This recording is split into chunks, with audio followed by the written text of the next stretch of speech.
Acurpan County recorded temperatures well below freezing with low down to negative 18 degrees Celsius.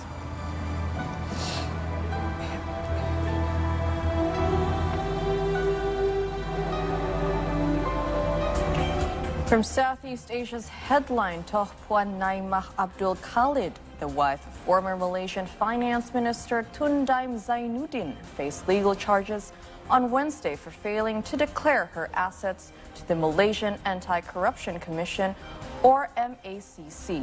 The 66-year-old pleaded not guilty in the Sessions Court.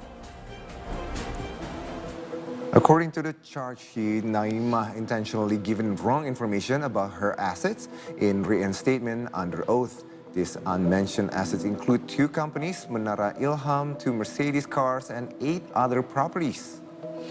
She was charged under Section 36(2) of the MACC 2009 and is potentially facing imprisonment of up to 5 years and a fine not exceeding 100,000 Malaysian ringgit.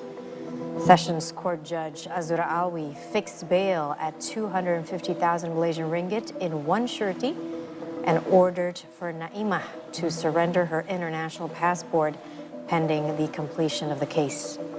Naimah has denied the allegation, stating that the charge is false and unjust, and the authority is trying to make the family corrupt.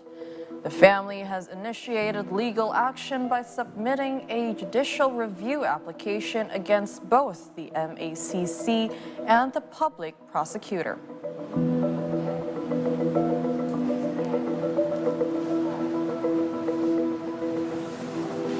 Those are the global headlines. We are up for our first short break. When we come back, we'll bring you what's making headlines from Indonesia.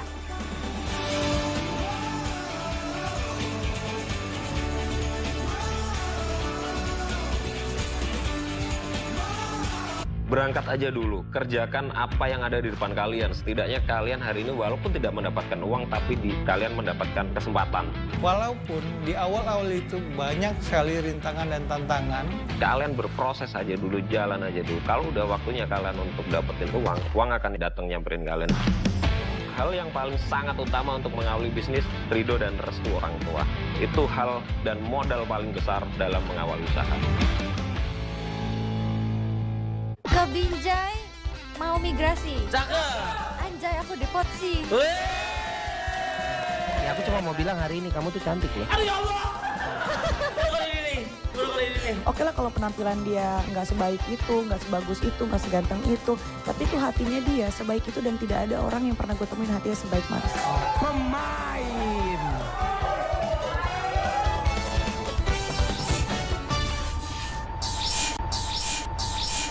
Group of volunteers operating in south of the city has united to assist displaced children in a refugee camp in Rafah in overcoming the trauma of war.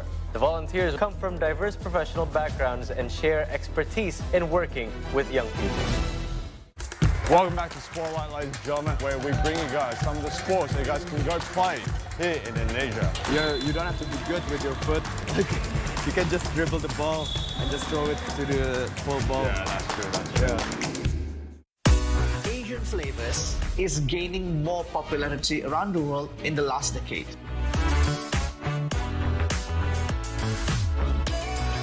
Personally love this, not just because it is familiar for our palate, but because the airiness, the textures of the youtiao, it's completely different when baguette. So with those appetites and with those pleasure-driven people, Menteng is a very special for restaurant. Their existence is now being critically endangered. Dia memiliki ekor yang sangat panjang, lebih panjang, jauh lebih panjang daripada badannya sendiri. Tekniknya dia keluar itu bergelombol, menggunakan punggung temannya untuk naik. Sebenarnya konservasi burung hantu di sini latar belakangnya jelas asas manfaat. Jadi kita pengen melestarikan burung, melestarikan satwa, tapi juga otomatis dampaknya ke masyarakat yang khususnya sekarang kalau di sini kan petani.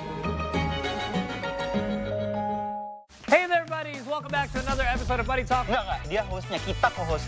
It's better to be overdressed than underdressed. That's actually a good hack, because I used to live in Canada. That was our trick. Point to Manado on this map. I'm horrible, I told you I'm bad. Dikira dengan banyaknya informasi itu akan jadi makin gampang gitu nulis. Iya. Tapi ternyata susah banget.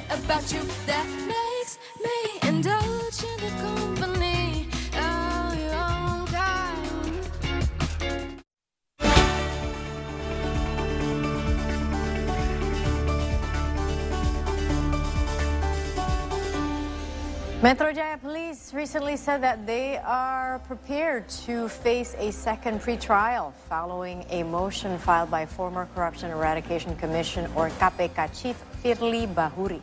The motion was filed to the South Jakarta State Court after Firly Bahuri was named as a suspect in the extortion case involving Syahrul Yassin Limpo. Former KPK Chief Firly Bahuri, who is entangled in an alleged extortion case involving former Agriculture Minister Syahrul Yassin Limpo, filed another pre-trial motion regarding his status as a suspect in the extortion case to the South Jakarta State Court on Monday. The head of public relations of Metro Jaya Police, Senior Commissioner Ade Arysyam Indradi, said he's ready to face Firly Bahuri's pre-trial motion. And this is the second time Firly filed for a pre-trial motion to the court following a similar effort in December last year. His initial attempt was rejected by judges as they deemed that investigators performed their duties in accordance with existing laws and regulations.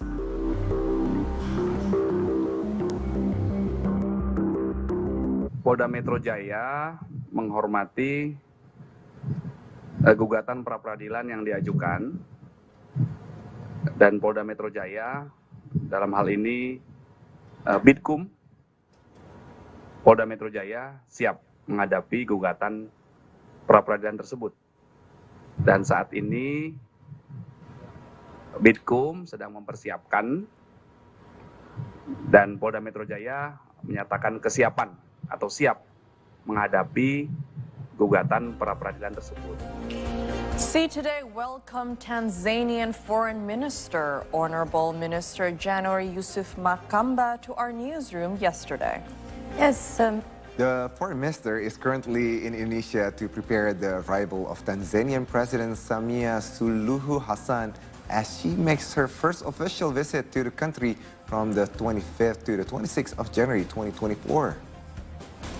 Minister January Makamba was a guest in one of our news programs, a 3-hour news show yesterday, and while he was in the studio, he used the opportunity to explain the current state of diplomatic ties between Tanzania and Indonesia.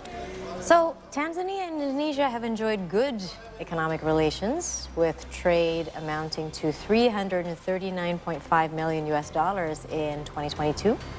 Indonesia's main export products to the African country include palm oil, paper, and textile materials.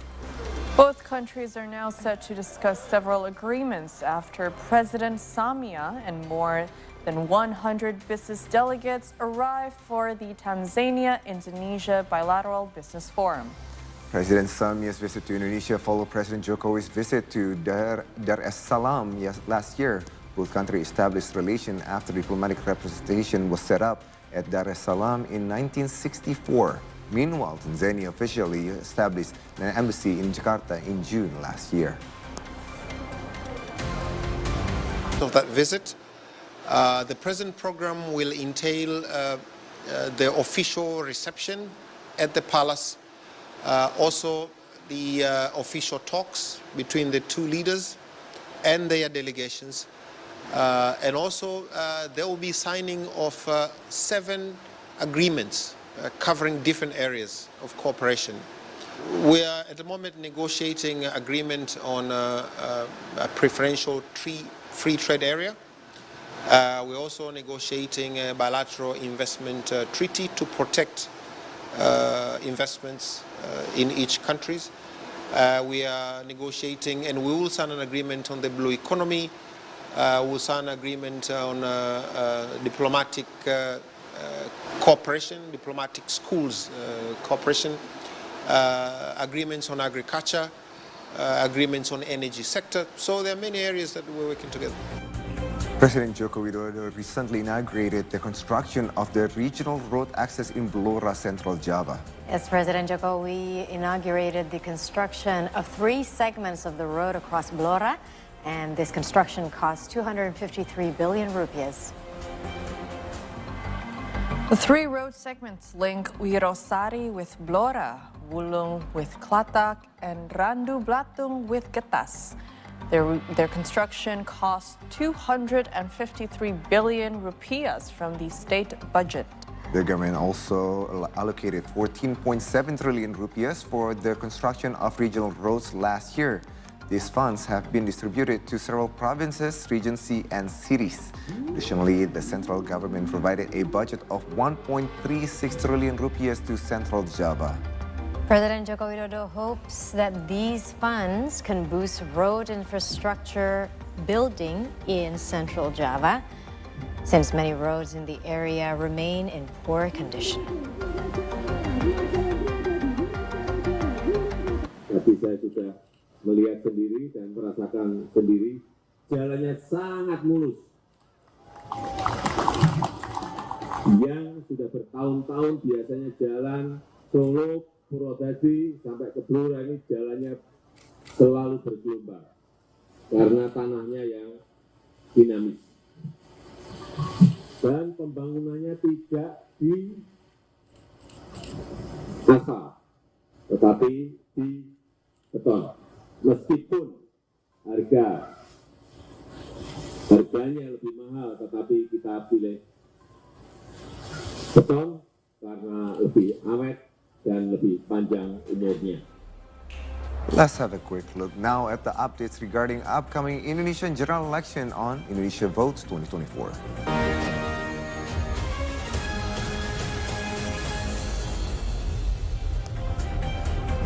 In the midst of the major campaign in Central Java, we had the opportunity to personally interview presidential candidate Ganjar Pranowo. He told us about his views and hopes if he was trusted to lead this country.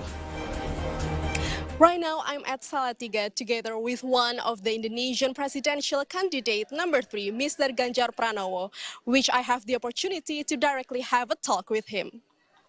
Pak Ganjar, senang sekali Pak bisa berbicara dengan Pak Ganjar. Terima kasih banyak sudah meluangkan waktunya untuk berbicara siang ini dengan Si Today, Pak.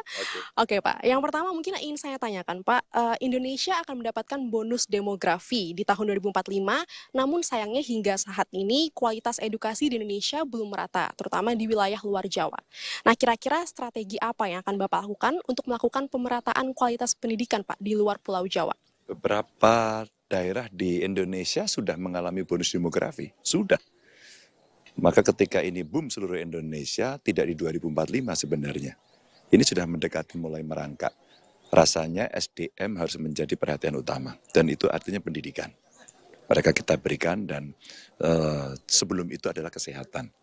Maka kenapa kami berpikir mesti ada satu desa, satu vaskes, satu nakes.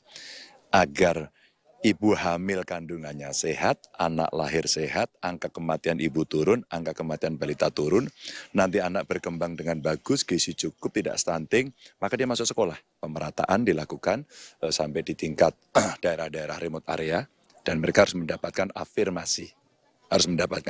Jadi prioritas untuk itu. Itu kira-kira. Oke Pak, nah kalau berbicara tentang pendidikan, itu kan kaitannya sangat erat ya Pak dengan lapangan pekerjaan, seperti yang tadi Bapak Ganjar sebutkan. Nah, salah satu strateginya adalah mengoptimalkan sektor ekonomi biru, ekonomi hijau, dan juga ekonomi digital.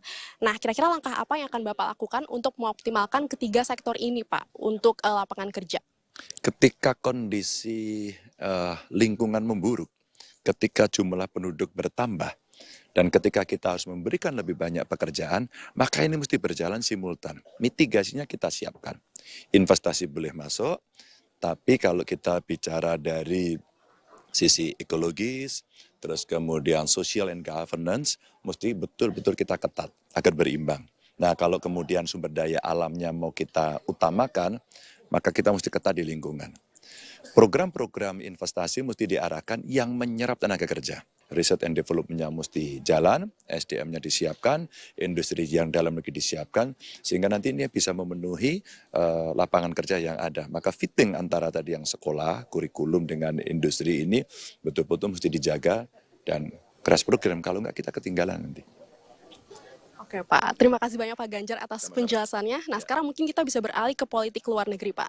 Seperti yang kita tahu bahwa dunia saat ini sedang tidak baik-baik saja karena adanya krisis global, baik isu di Palestina dan juga Rohingya. Nah kira-kira apa yang dapat Indonesia lakukan Pak dalam berkontribusi untuk menyelesaikan masalah tersebut Pak Ganjar? Indonesia harus meredefinisikan politik luar negeri yang bebas aktif.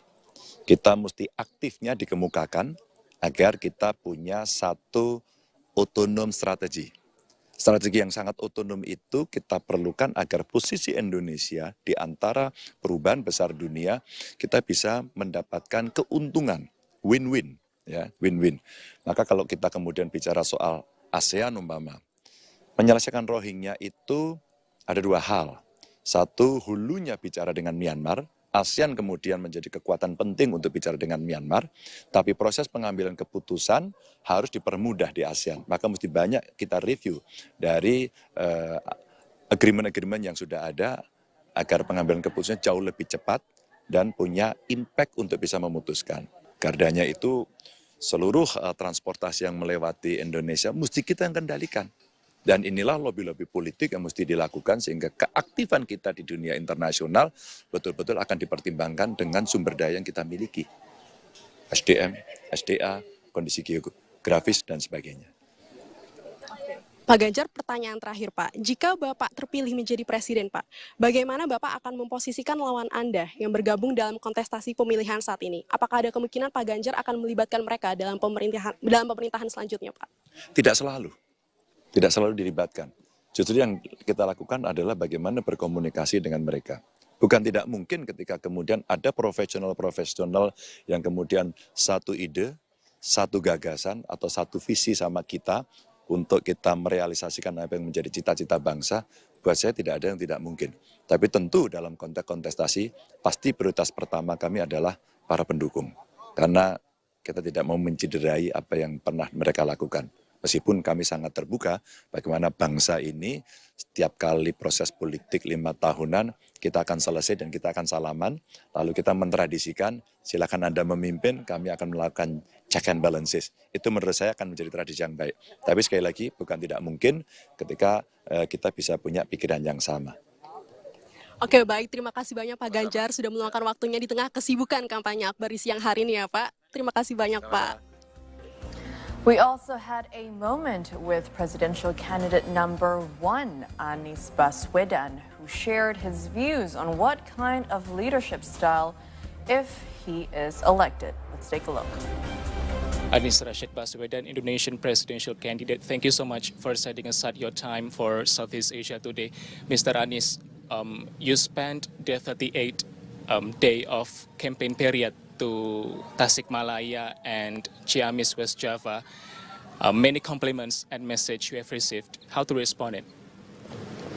We're grateful with the very supportive and welcoming response coming from the community here in West Java, especially in the eastern part of West Java where we have been campaigning today.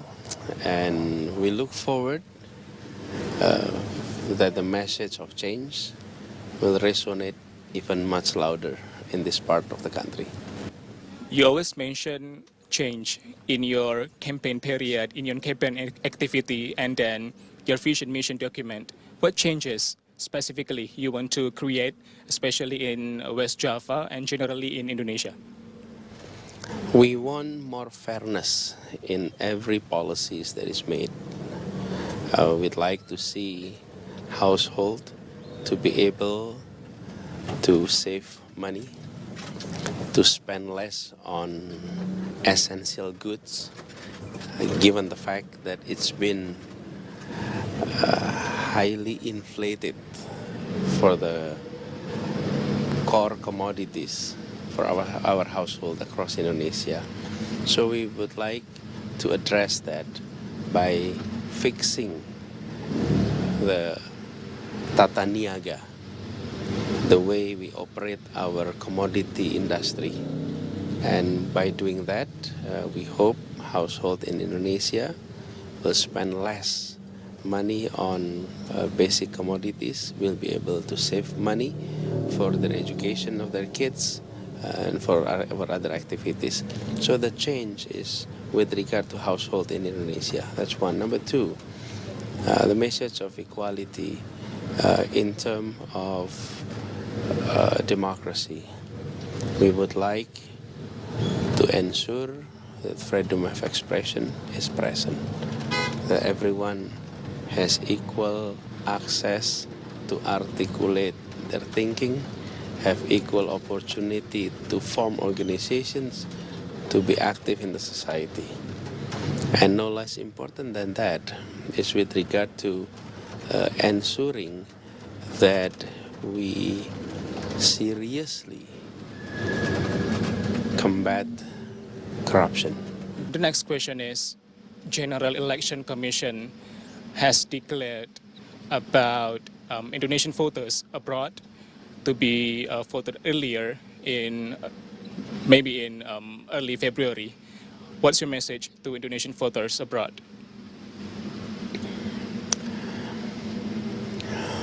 This is about the future of our country. And the person that you will be voting for will one day make decision on the behalf of the country, on the behalf of the people.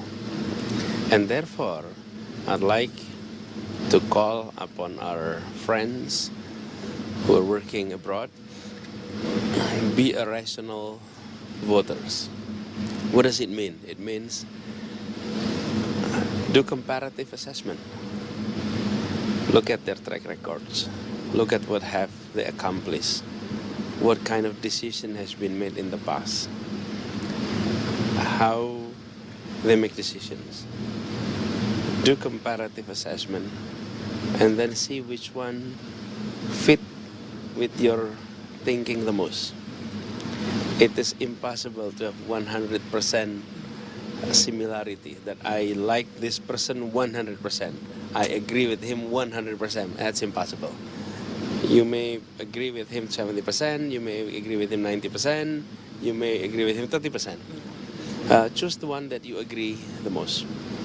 And I'm offering an opportunity to do assessment of my thinking, of my records, of my decision making by engaging in discussions with general publics everywhere. Wherever I go out for campaign, we organize sessions in which people can ask any questions. And that's how I honor my voters. That's how I honor the people of Indonesia. Mr. Anies Rashid Baswedan, thank you so much for setting aside your time. Terima kasih banyak, Pak Anies. Yes, and we also interviewed another presidential candidate, that is Prabowo Subianto, and we are going to hear what he has to say about the presidential campaign. Indeed, there you go. Yes. Actually, okay. I've just heard from my producer that we are still working on the interview of Prabowo Subianto, but we will get there. For now, on to other news. The Electoral Commission, or KPU, will invite TV broadcasters and presidential candidates to a meeting this week to assess the upcoming 5th presidential debate. The commission has also ensured that logistics distribution has reached 98%. This was addressed by KPU Chairman Hashim Ashawi at the KPU office in Menteng, Central Jakarta. Ashawi said that each candidate pairs teams will deliver their input and criticism. This is aimed to be used for evaluation and improvement for the 5th presidential debate. Kalau rapat evaluasi nanti akan dilakukan rapat, sebagaimana yang sudah di kampanye yang pertama, kedua, dan ketiga, bahwa akan ada rapat evaluasi antara KPU dengan tim pasangan calon. Jadi catatan-catatan, masukan, kritik, saran dari masing-masing tim pasangan calon nanti akan disampaikan kepada KPU dan akan kita rumuskan catatan-catatan pentingnya apa yang kemudian ke depan untuk kampanye kelima atau kampanye terakhir saran perbaikan yang akan kita lakukan apa. Demikian juga nanti setelah itu kan seperti biasa KPU juga rapat dengan televisi penyelenggara yang akan menyelenggarakan debat kelima. This year's final presidential debate will be held in February, focusing on social welfare, culture, education, information technology, health, employment, human resources, and inclusion. Hashawi also revealed that logistics distribution have reached 98% and that almost all regencies and cities have received their ballots. However, KPU is still experiencing difficulties in reaching several regencies that have been hit by natural disasters or due to their geographical locations. Surat suara semua jenis sudah sampai di kabupaten kota dan sudah dilakukan sortir, lipat, tinggal kemudian di packing ke dalam kotak suara. Boleh dikatakan sudah 98% sudah disortir, sudah dilipat dan sudah siap untuk masuk packing di kotak suara sesuai dengan alamat TPS-nya masing-masing, sesuai dengan dapilnya masing-masing. Hashawi added that the KPU has been cooperating with the Indonesian military and police, as well as the regional government, to distribute logistics that have encountered some difficulties. See Today continues reporting from Jakarta.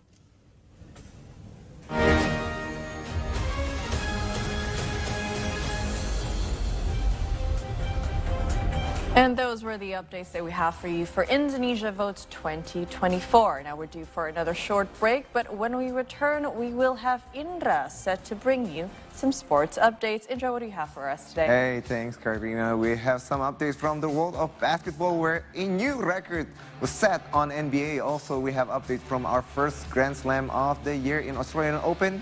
And also some Extreme Games update later on. We're having an update from AFC Asian Cup matches, as well as a bit of talk show later with our pundit on the take on Indonesia chance in the competition. All that to come when we return on the C Morning Show only on C Today. Stay here.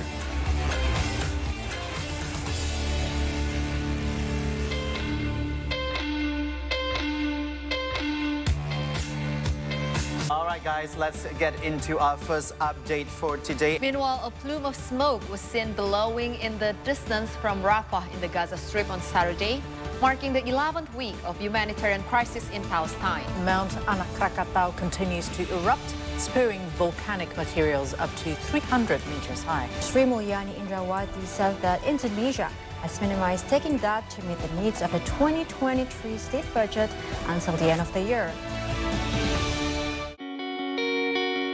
The beauty and the excitement of being there, indescribable to lose such an iconic, historical, and magnificent. Let's take a look around, shall we? Come on in.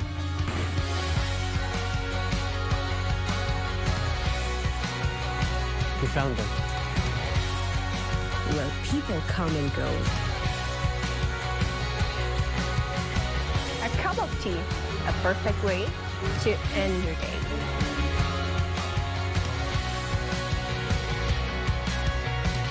Come see the beauty, only on C Indonesia.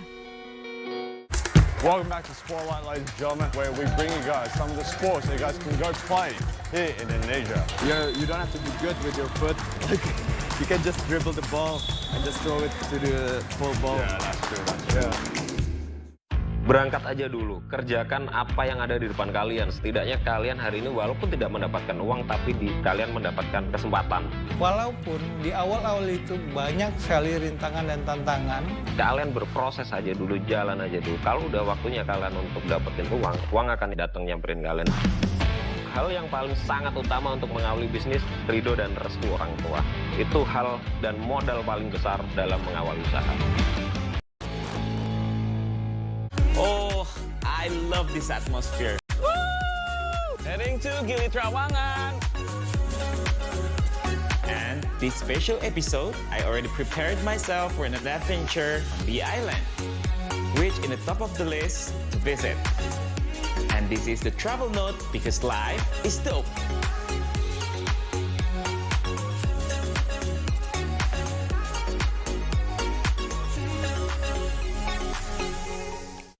Their existence is now being critically endangered. Dia memiliki ekor yang sangat panjang, jauh lebih panjang daripada badannya sendiri. Tekniknya dia itu bergelombol menggunakan punggung temannya untuk naik. Sebenarnya konservasi burung hantu di sini latar belakangnya jelas asas manfaat. Jadi kita pengen melestarikan burung, melestarikan satwa, tapi juga otomatis dampaknya ke masyarakat yang khususnya sekarang kalau di sini kan petani.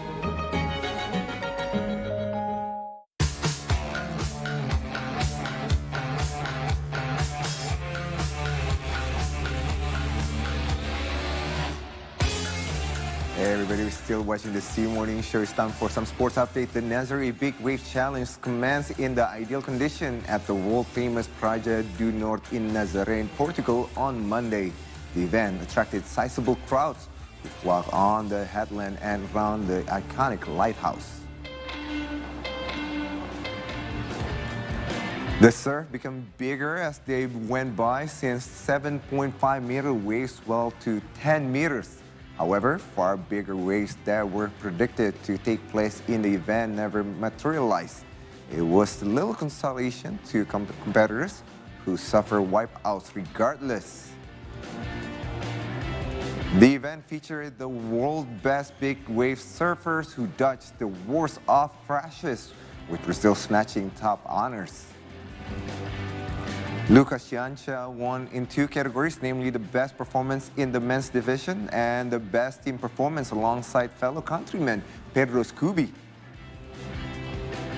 Now, the South American country also dominated the women's division as Maya Gabeira successfully defended her title against fellow Brazilian Michelle Desbolinos. Gabeira currently holds the women's records at Nazaré almost 6 years ago to the day, when she rode a 24.7-meter wave.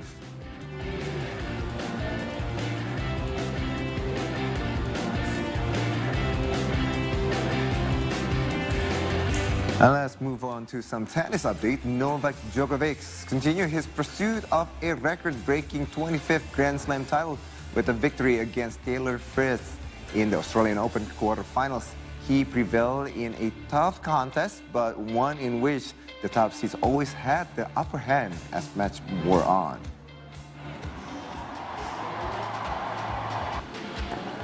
Now, after nearly 2.5 hours of play, nothing separated Novak Djokovic and Taylor Fritz in their Australian Open quarterfinal. The opening game was a sign of things to come on Tuesday in Melbourne, with Fritz saving 3 break points in a 60-minute opening game.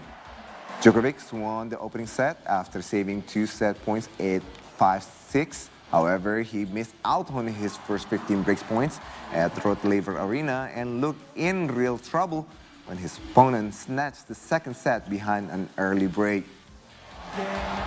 The 10-time Melbourne champ cashed in on his 2 breaks chances in the set 3 and quickly regained control of the highly entertaining clash.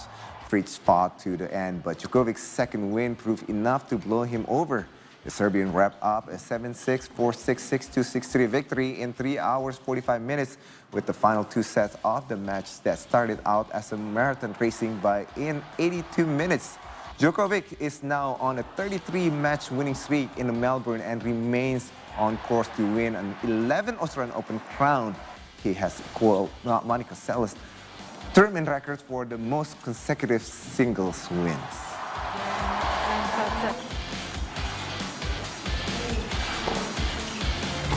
Hey, still in from tennis, Coco Gauff and Aryna Sabalenka will meet in the rematch of the US Open Finals on Thursday to vie for a place in the Australian Open final. Gauff Sabalenka have made it through to the last 4 for the feels like a de facto final. 4-seed Gauff survived her first test in the tournament when she defeated unseeded Marta Kostyuk 7-6, 6-7, and 6-2 in 3 hours and 8 minutes. Meanwhile, defending champion Sabalenka keeps her records of not dropping more than 3 games in a set when she defeated 9-seed Barbora Krejcikova 6-2 to 6-3. The Belarusian lifted her first slam trophy last year and has been the most consistent female player on the big stage, reaching at least the semifinals of every major.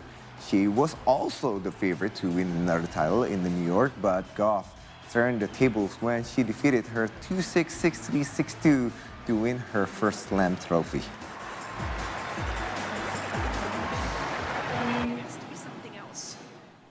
I don't know, maybe because I have so many Australians in my team. No, I mean, it's all because of you guys, because of the atmosphere. I think, I don't know, like, I think I have the best support here, that's why.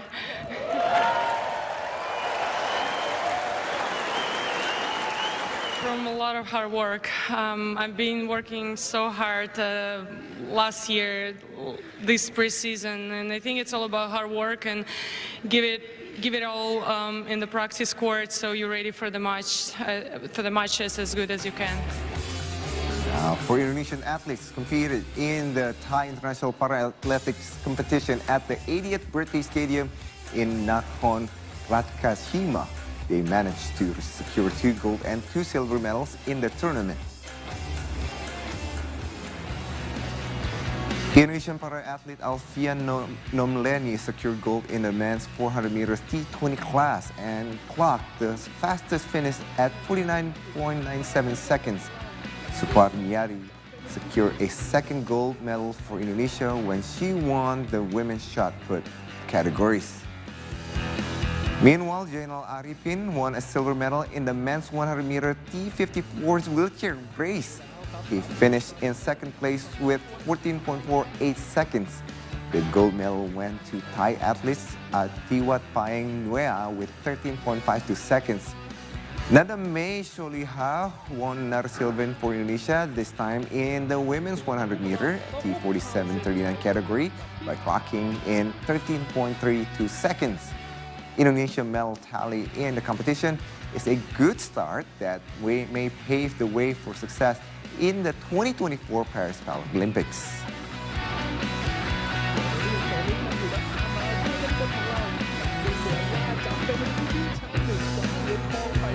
It's time to move for some NBA updates where the Philadelphia 76ers defeated San Antonio Spurs 133-123 on Monday night. During the game, Embiid scored a franchise record 70 points for the 76ers, most in the NBA this season.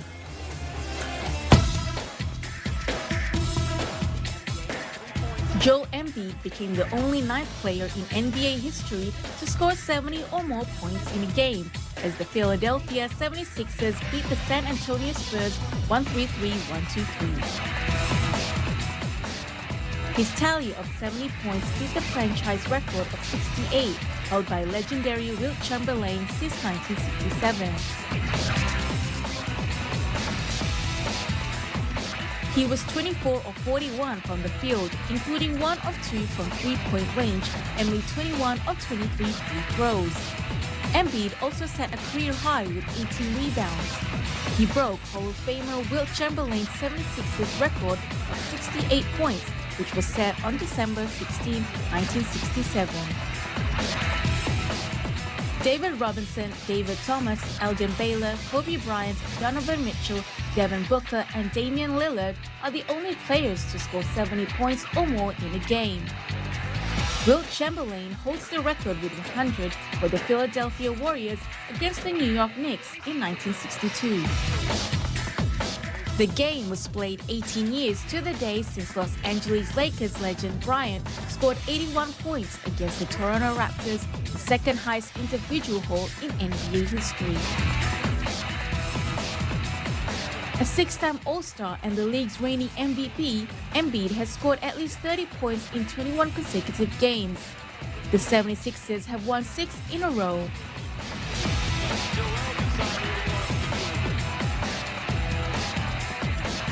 $70? Yeah. 58. Yeah, 70. So what a nice like tonight meeting in the NBA. Shit.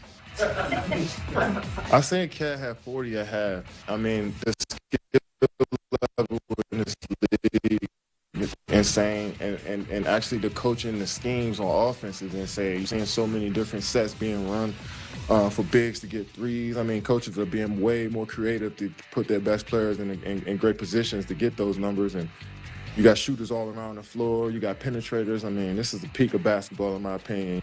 I mean, it was great. Obviously, we'll, accomplish a lot of things, as far as, everything. I mean, the history of this league and basketball in general. So to be in the, same conversation, I mean, that's pretty cool. And then they gave me a stat that I was actually surprised that he's never done. So, but no, it was just a great night. And had it gone, playing late, from the time I started playing, Kobe was my guy. He's the reason why I started playing basketball. And it's funny because on the same night we had 81, and that was my favorite player. So. Hey, congratulations, Jenny Ambit. I mean, there are only 9 people right now, and only 9 players that have reached this exclusive club of the 70 points. Now, again, from the 9s, there's only 14 occasions that this happened. And again, with Chamberlain, as mentioned before, he reaches of 14 occasions, 6 of them are Will Chamberlain. He actually, in 1962, as mentioned, he reached 100 points. And as Joel mentioned before, Kobe Bryant is one of them. He reached over 80 points at one game. So again, congratulations to joining on that club on the 70 points. Next, we have another story from the NBA where Giannis Antetokounmpo led the Bucks to victories over rivals Detroit Pistons with a score of 122-113 at the Little Caesars Arena. Down the lane goes long. Giannis Antetokounmpo had a triple-double while Chris Middleton added 26 points at the Milwaukee Bucks pulled away late and beat the Detroit Pistons 122-113 on Monday night. Antetokounmpo finished with 31 points, 17 rebounds, and 10 assists as the Bucks won for the 5th time in the 6 games, while Brook Lopez finished notches, 15 points and 11 rebounds. On the opposing side, Marcus Sasser scored 23 points for Pistons, while fellow reserve Isaiah Stewart notched 19 points and 8 rebounds. Jaden Ivey led the starters with 17 points as Detroit lost to Milwaukee for the 2nd time in 3 nights. The forecourt. Down the lane goes long strides, gets to the back. Now, earlier this morning, we learned that Milwaukee Bucks already ejected their head coach Adrian Griffins, and it looks like Doc Rivers might actually get replace that positions. Again, Doc Rivers was fired from the Sixers in May 2023, so we'll see how it plays out. Especially right now, the Bucks is actually not doing that bad. They're 2nd on the Eastern Conference, just below the Celtics and above the. I think it's not the Caps, it's some other thing. But that's the breaking news that's coming from Milwaukee Bucks. And that's wrap up for today for sports update. And we'll have again another sports at the end of the hours. In the meantime, don't forget to follow our social media accounts if you haven't already done so. We're on Instagram, X, and YouTube at CToday News. Stay tuned. Entertainment is coming up next.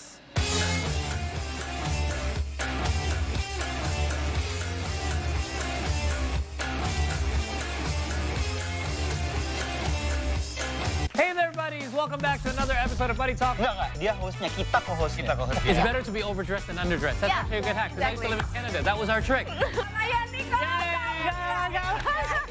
Point to Manado on this map.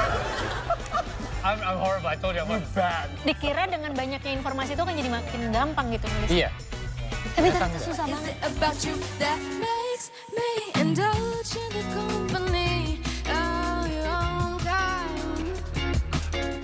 Berangkat aja dulu, kerjakan apa yang ada di depan kalian. Setidaknya kalian hari ini walaupun tidak mendapatkan uang, tapi kalian mendapatkan kesempatan. Walaupun di awal-awal itu banyak sekali rintangan dan tantangan. Kalian berproses aja dulu, jalan aja dulu. Kalau udah waktunya kalian untuk dapetin uang akan datang nyamperin kalian.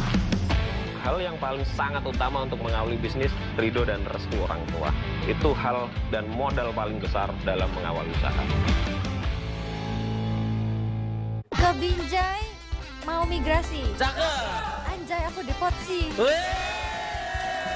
Ya aku cuma mau bilang hari ini kamu tuh cantik loh. Aduh ya Allah. Baru kali ini. Oke lah kalau penampilan dia nggak sebaik itu, nggak sebagus itu, nggak seganteng itu, tapi itu hatinya dia sebaik itu dan tidak ada orang yang pernah gue temuin hatinya sebaik Max. Pemain.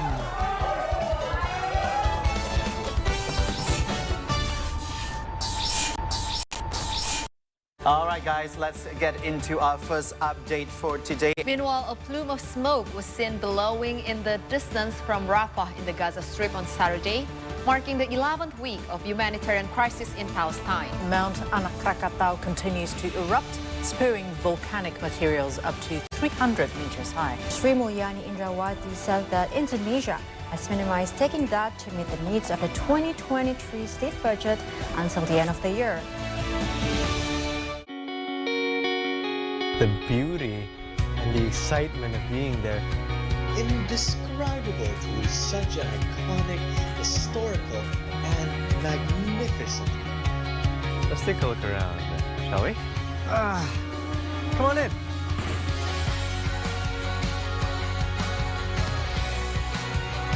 We found them. Where people come and go. A cup of tea, a perfect way to end your day.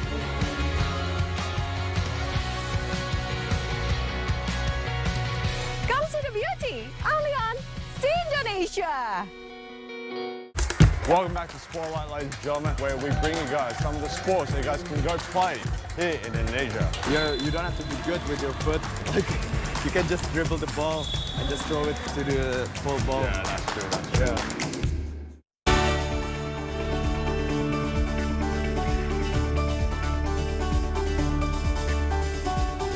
It's time for some entertainment news. I am still wondering how I'm going to say this word. Okay, let's hear it. Right. So we begin with CK, or touch, the series, right? There's this new series. Yes, that's right. But I think the fact that it's an Indonesian series, Right. I think it might be. I just don't know how to translate that. It's touch. It's tutting. Tut. There you go. Yeah. Tutting now. The Maxstream series stars Rio Dewanto, Dimas Anggara, Ben Joshua, and Yoshi Sudarso, among others. Yes. What is the series exactly? This is a rom-com that follows 6 complicated love stories. We like complicated love stories. I know, right? Well, the trailer sees the main characters in a shock during a tarot card reading session. It looks funny. The reader then reveals each card chosen by them. Now, mark your calendar if you're intrigued and you want to watch it. You're not going to say it? No, there you go. Or Tut will grace your TV screen on January the 31st on Maxstream. What? I think it is interesting. Yeah. I think so too. But imagine, like, just talking to someone. Hey, what are you watching? Oh. They don't catch it. What? It's like, no, what is it called? And you're just like, what? Are you like condescending? I know, me exactly. or something? Like, are you exactly? It actually comes off as condescending because it's do you not understand exactly what I'm saying? But this is the virality factor, right? When Exactly. you come up with a name that is hard to describe. Exactly. Well, there you go. So, folks, if someone is telling you they're watching, you know what it is. All right, now speaking of movies, Netflix recently announced the official trailer of its new series, Ripley, starring Andrew Scott, which will premiere within the next few months. Let's check it out.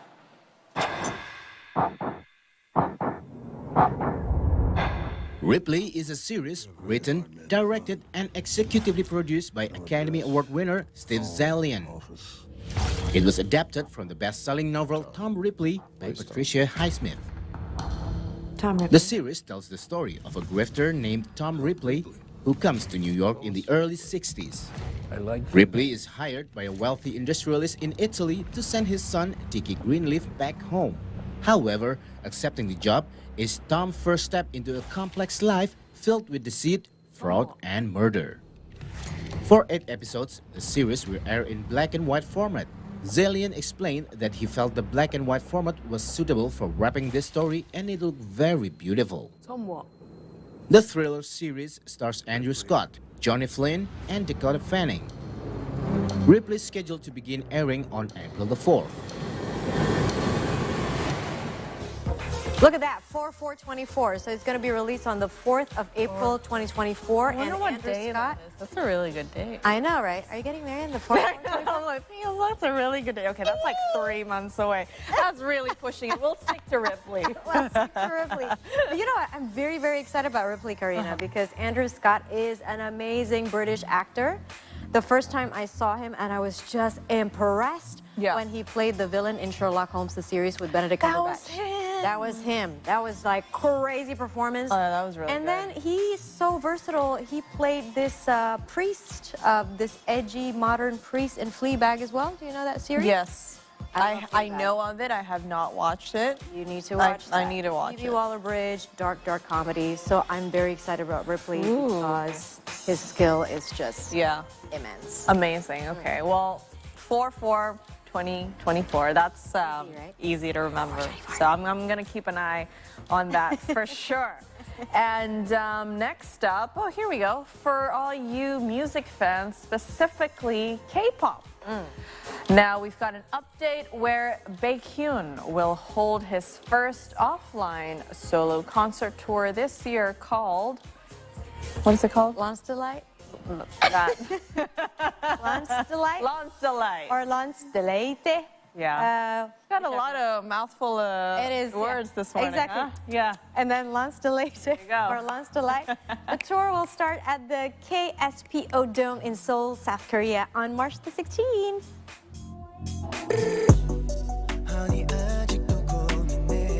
INB Bike, or Baekhyun, has announced his solo concert tour after forming a new agency. The name Launch Delete is based on a type of diamond that is 58% stronger than its regular counterpart. The Applewood official and unusual _ENT Instagram account also released a poster containing Baekhyun official Asian tour schedule with bright light depicted in the background. The Lonsdale Asia Tour will kick off at the KSPO Dome in Seoul, South Korea on March 16th this year, before heading to various cities across Japan, Singapore, Vietnam, the Philippines, Taiwan, Indonesia, Hong Kong, and Thailand.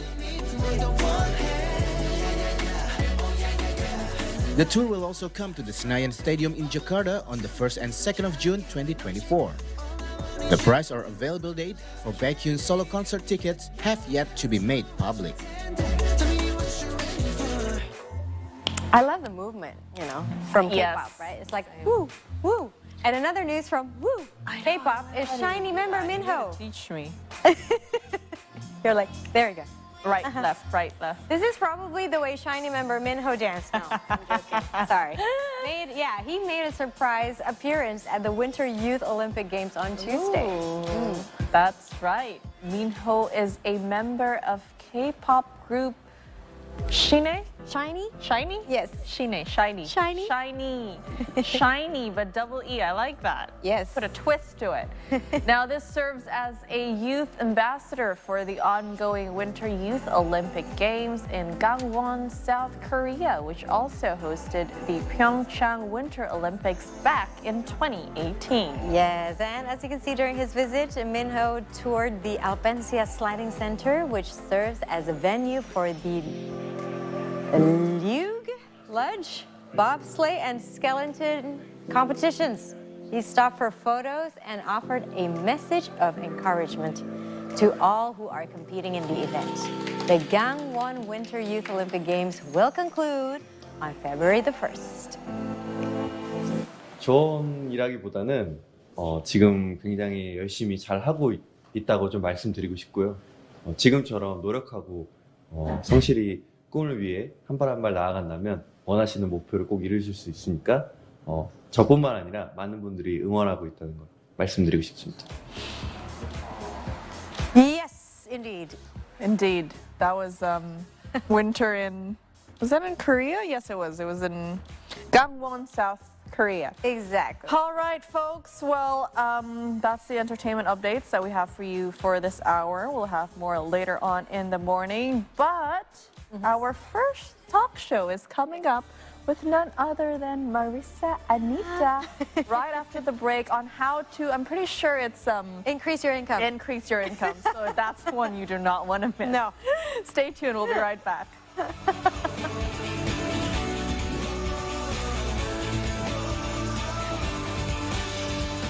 group of volunteers operating in the south of the city has united to assist displaced children in a refugee camp in Rafah in overcoming the trauma of war. The volunteers come from diverse professional backgrounds and share expertise in working with young people. Asian flavors is gaining more popularity around the world in the last decade.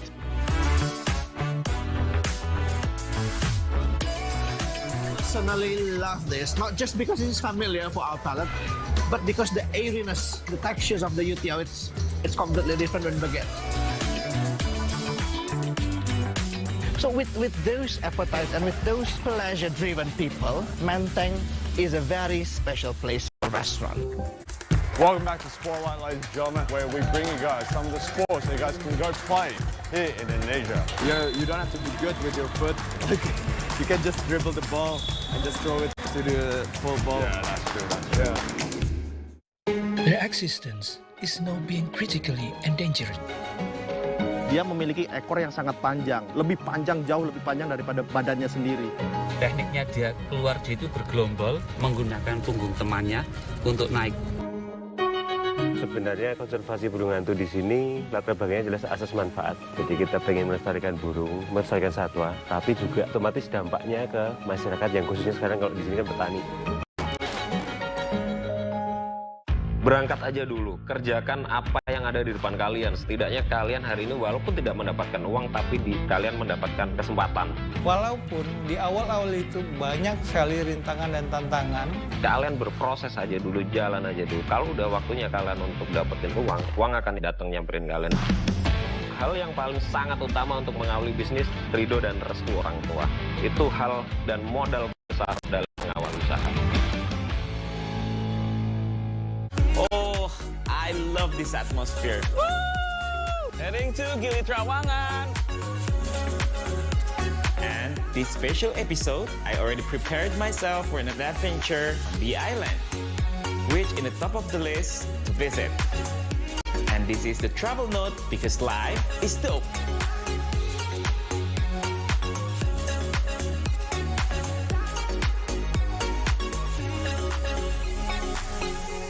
All right, guys, let's get into our first update for today. Meanwhile, a plume of smoke was seen billowing in the distance from Rafah in the Gaza Strip on Saturday, marking the 11th week of humanitarian crisis in Palestine. Mount Anak Krakatau continues to erupt, spewing volcanic materials up to 300 meters high. Sri Mulyani Indrawati said that Indonesia has minimized taking that to meet the needs of a 2023 state budget until the end of the year.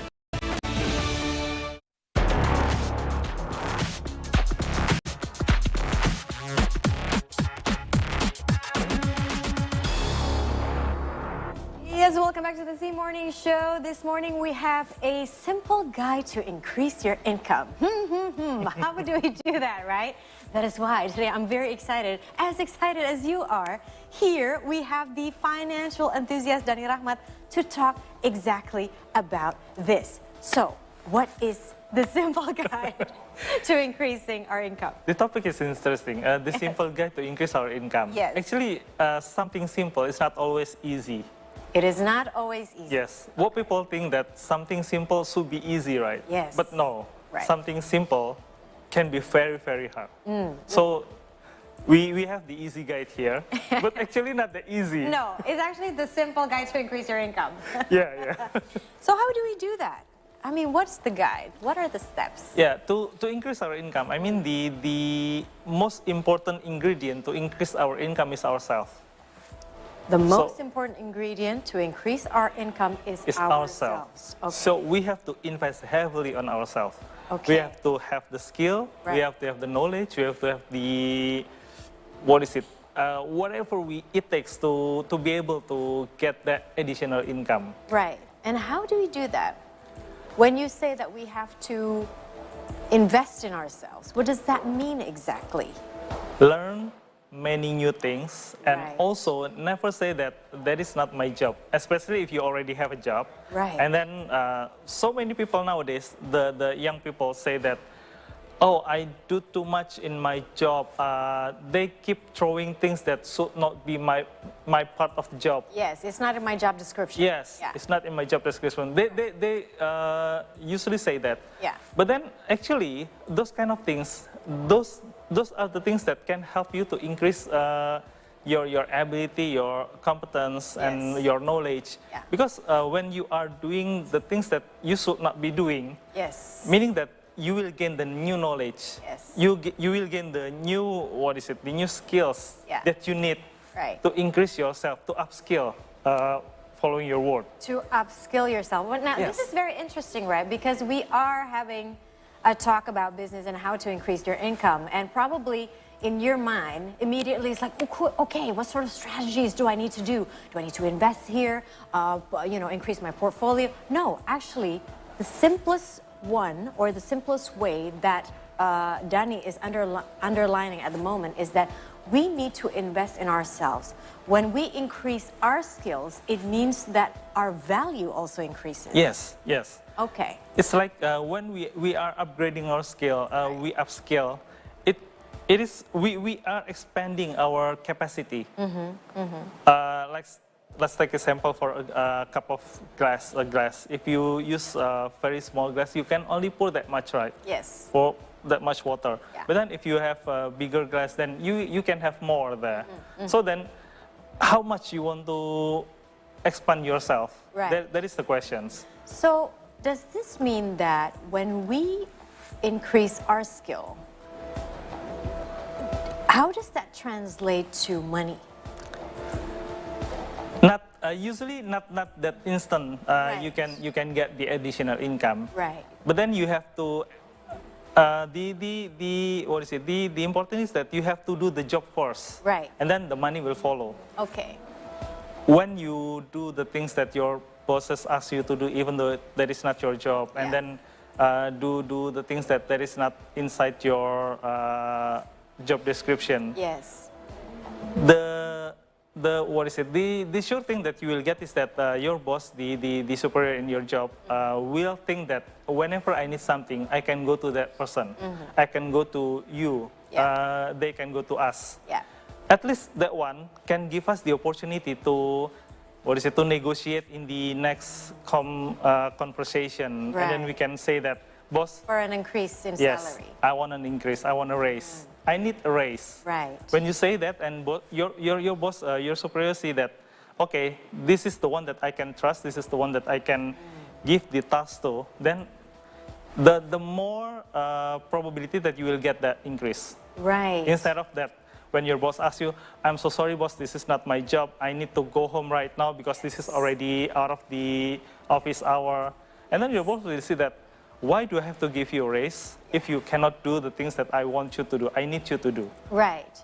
And what about those who are currently thinking, okay, I have this main job, but I think to increase my income, I'm going to also be an entrepreneur. I have my side business. What do you think of that?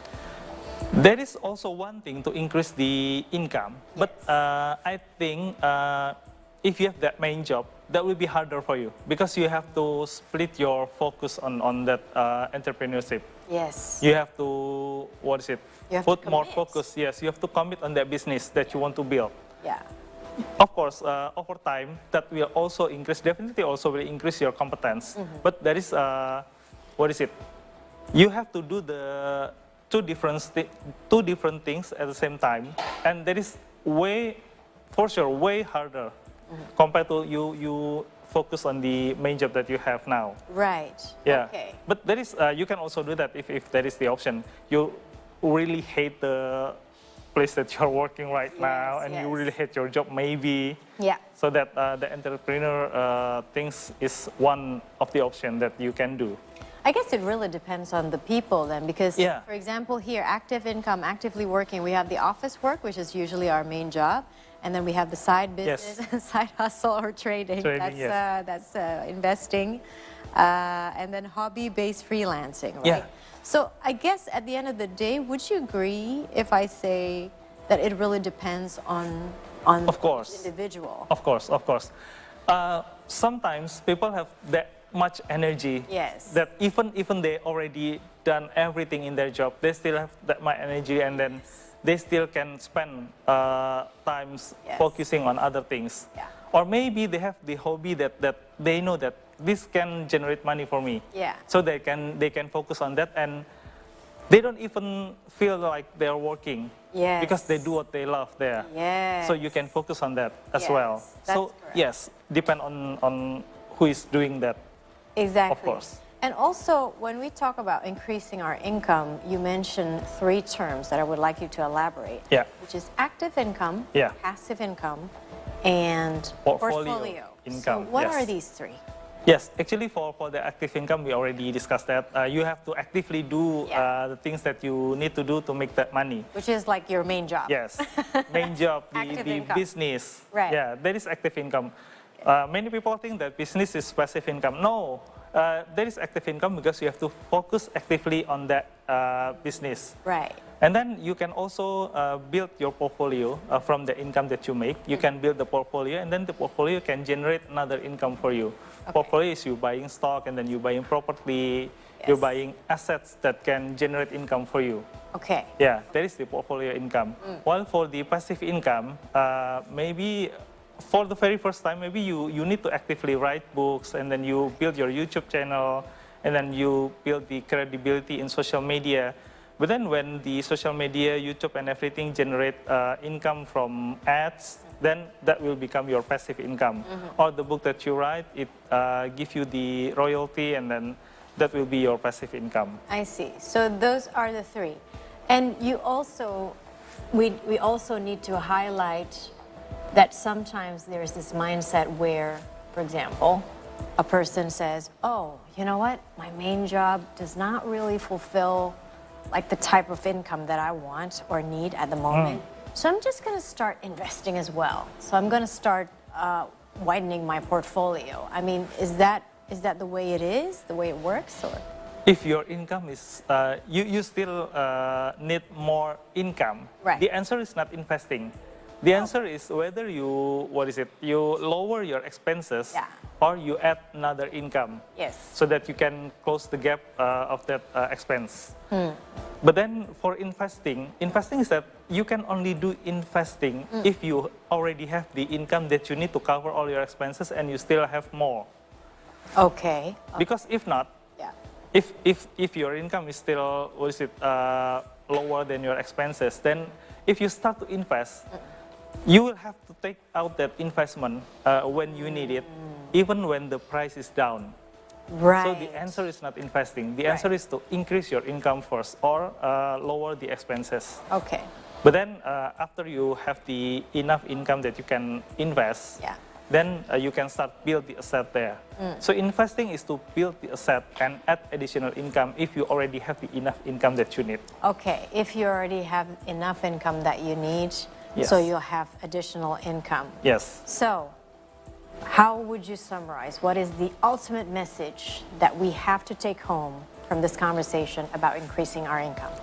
We have to invest in ourselves heavily, because we are the most important ingredients to get the income. Yes, that's true. I mean, I completely agree with that, because I try to do that as well.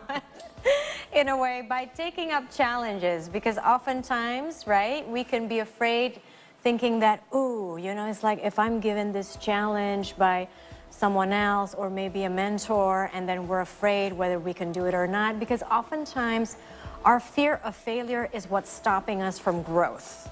Indeed. From growing, right? So I guess 2024, one of the take-home messages that we can apply in our lives is just take up the challenge, you know? Take up the challenge. And Indeed. it's okay. If you fail, it's okay, because it becomes a stepping stone for you to grow, right? Yes. There you go. Invest in yourself. Thank you so much, Thank you very much Danny, for having me. for enlightening us with this insightful way of looking at investment. We will still have more stories from the business world after the break. We'll be right back.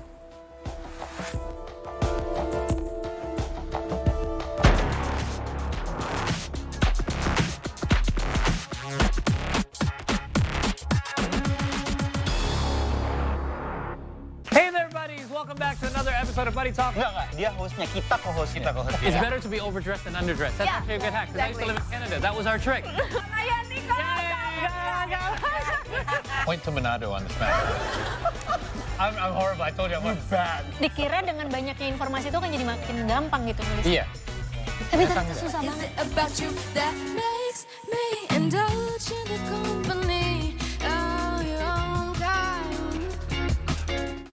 Welcome back to Spotlight, ladies and gentlemen, where we bring you guys some of the sports that you guys can go play here in Indonesia. You don't have to be good with your foot. Like, you can just dribble the ball and just throw it to the full ball. Yeah, that's true. That's true. Yeah. Berangkat aja dulu, kerjakan apa yang ada di depan kalian. Setidaknya kalian hari ini walaupun tidak mendapatkan uang, tapi kalian mendapatkan kesempatan. Walaupun di awal-awal itu banyak sekali rintangan dan tantangan. Kalian berproses aja dulu, jalan aja dulu. Kalau udah waktunya kalian untuk dapetin uang akan datang nyamperin kalian.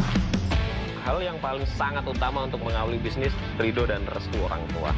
Itu hal dan modal paling besar dalam mengawali usaha. Ke Binjai mau migrasi. Cakep. Anjay, aku deportasi. Ya, aku cuma mau bilang hari ini kamu tuh cantik loh. Aduh ya Allah. Oke lah kalau penampilan dia nggak sebaik itu, nggak sebagus itu, nggak seganteng itu, tapi tuh hatinya dia sebaik itu dan tidak ada orang yang pernah gue temuin hatinya sebaik Mas. Pemain.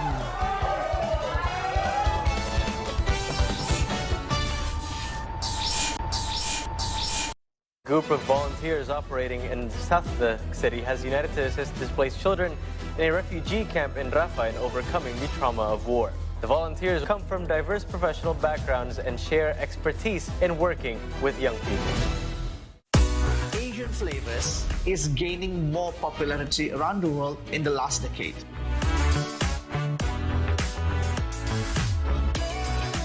Personally love this, not just because it is familiar for our palate, but because the airiness, the textures of the youtiao, it's completely different when baguette.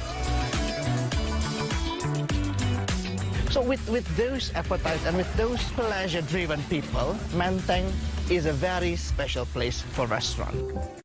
Their existence is now being critically endangered. Dia memiliki ekor yang sangat panjang, jauh lebih panjang daripada badannya sendiri. Tekniknya dia itu bergelombol menggunakan punggung temannya untuk naik. Sebenarnya konservasi burung hantu di sini latar belakangnya jelas asas manfaat. Jadi kita pengen melestarikan burung, melestarikan satwa, tapi juga otomatis dampaknya ke masyarakat yang khususnya sekarang kalau di sini kan petani.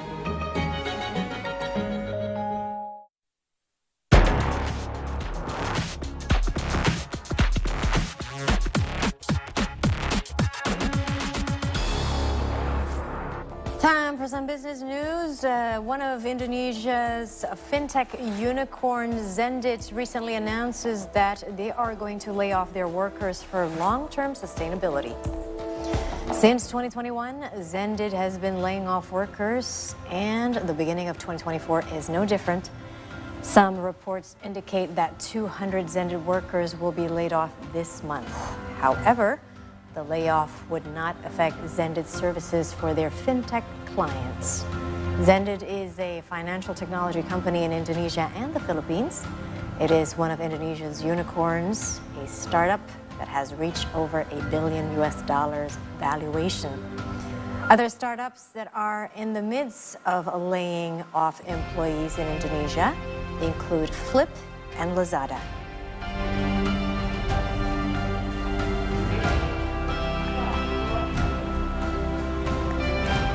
Riot Games also announced eliminating 11% of its workforce Monday. Tencent Holdings owned Riot Game plans to lay off 530 employees, or about 11% of its staff globally, Monday. This plan was revealed in a blog that includes an employee letter from its CEO, Dylan Jadeja.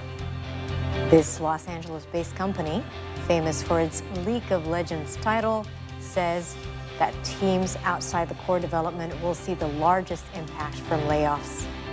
Digital games publishers are struggling to grow as audiences hold off on buying expensive titles or stick with fewer games amid high inflation.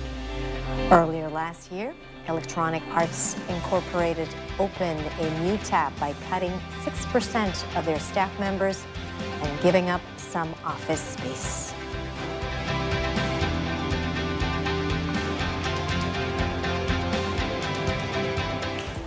Texas oil giant ExxonMobil filed a lawsuit against its own investors on January the 22nd in an attempt to block proposals that the company describes as, quote, an extreme agenda from its annual shareholder meeting. The lawsuit seeks to stop proposals led by U.S. climate activist investor Arjuna Capital and Dutch shareholder activist group Follow This to accelerate ExxonMobil's reduction of greenhouse gas emissions. In the lawsuit filed by ExxonMobil, the oil giant is seeking a declaratory judgment from a U.S. District Court judge in Fort Worth, Texas, to exclude proposals from its climate activist investors. Exxon argued that through shareholder proposals, Follow This and Arjuna Capital have become shareholders to solely campaign for a calculated change that diminish Exxon's existing business. The company alleged that the proposal violates Securities Exchange Commission or SEC investor petition rules and is asking the court to make a decision by March 19 before its annual meeting on May 29. Previously, Follow This and Arjuna Capital submitted a climate resolution in December 2023 calling on Exxon to include Scope 3 emissions in its emission reduction plans. In 2023, ExxonMobil announced plans to achieve net zero emissions by 2050 by reducing its greenhouse gas emissions from its own operations or through Scope 2 and 3 emissions. Meanwhile, the proposal, which includes Scope 3 emissions, calls for the company to also reduce emissions that are indirectly emitted from its operations. Exxon's lawsuit comes after the SEC relaxed its policy on shareholder proposals, leading to a surge in investor proposals and shareholder activism in the U.S. Exxon also argued that a ruling in favor of Exxon would tighten the SEC's interpretation of shareholder proposals. The decision, which is expected to be made on March 19, will be closely watched by lawmakers and oil companies alike, who have seen a surge in investor climate activism calling for a greater emissions reduction. We now turn our attention to Australia. Earlier this week, the Australian government announced that it has suspended its Golden Visa program. The latest announcement comes as a part of a broader immigration overhaul, which was unveiled earlier last month. Yes, in Australia previously, under its significant investor visa, individuals who invest more than $5 million Australian dollars or $3.3 million US dollars in Australia were eligible to receive a visa and possibly permanent residency. However, following Australia's migration strategy overhaul first unveiled in December 2023, the Australian government has admitted that the Golden Visa scheme has led to poor economic outcomes in Australia. The government notes that nearly 80% of all investors who have received the visa have invested in the retail and hospitality sectors, which have not increased productivity or innovation. Meanwhile, in a statement on Monday, Australian Home Affairs Minister Claire O'Neill admitted that the visa program has not delivered what Australia and its economy need. So in December 2023, the Australian government unveiled its latest migration strategy and announced that it plans to focus instead on creating more visas aimed at attracting skilled and capable migrants.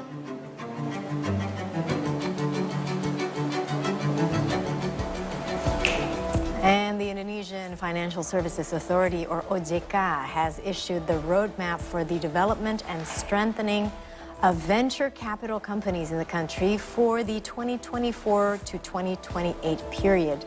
This roadmap is issued under POJK Regulation number 25 of 2023 on the business administration of venture capital companies and Sharia venture capital companies. This guide originated from its law number 4 of 2023 on the development and strengthening of the financial sector. It aims to provide insights into the vision and direction of venture capital development in Indonesia in the next 5 years. The roadmap for the development and strengthening of venture capital, or VC 2024 to 2028, launched on the 23rd of January 2023. It focuses on venture financing to support the development of micro, small, and medium enterprises across Indonesia. Dan pada gilirannya, ini yang saya rasa makna berikutnya adalah bagaimana sektor jasa keuangan dan industrinya itu menjalankan fungsi intermediasinya, memberikan yang terbaik yang bisa disumbangsikan oleh industri ini kepada sektor yang merasakan manfaat dari keberadaan lembaga intermediasi ini, sehingga meningkatkan pertumbuhan ekonomi, pembangunan nasional, dan tentunya kesejahteraan masyarakat. The roadmap outlines 5 key priority strategies. First, strengthening capital, governance, risk management, and human resources.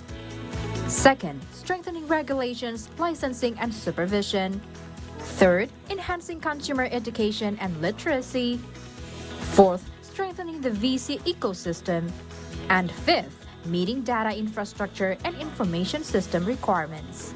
Ini juga terkait langsung dengan Undang-Undang P2SK yang diterbitkan Januari 2023 kemarin, Undang-Undang nomor 4 tahun 2023. Visinya, sekali lagi ingin kami sampaikan, adalah ingin mewujudkan industri bola venturi yang sehat, berintegritas, dan berorientasi pada pembiayaan perusahaan rintisan yang mendukung pengembangan UMKM dan perlindungan konsumen serta berkontribusi bagi pertumbuhan nasional. Tadi kami juga di sambutan menyampaikan ada 4 pilar di roadmap ini: pilar tata kelola dan kelembagaan, pilar edukasi dan literasi konsumen, pilar pengembangan elemen ekosistem, dan pilar pengaturan, pengawasan, dan perizinan. The roadmap will also be implemented in 3 phases. The first phase is to strengthen the foundation and consolidate the industry, which will last until the end of 2025. After that, the phase to create momentum for faster growth, which will last until the end of 2027. Then the final phase for adjustment and growth, which will continue from 2028 onwards. Meanwhile, Indonesian venture capital firms were also involved in the development process of this roadmap, their sentiments towards it, and the POJK regulation that preceded it. This reclassifies venture capital into venture capital and debt firms, which are mostly positive.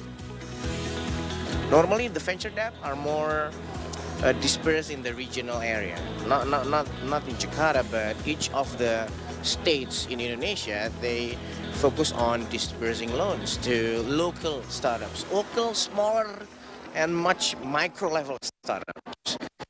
And we previously only have one rule, so our rule also applied to them. Now this put them in a difficult position, especially because the equity exposure that they can get access is not as huge as the venture capital ones.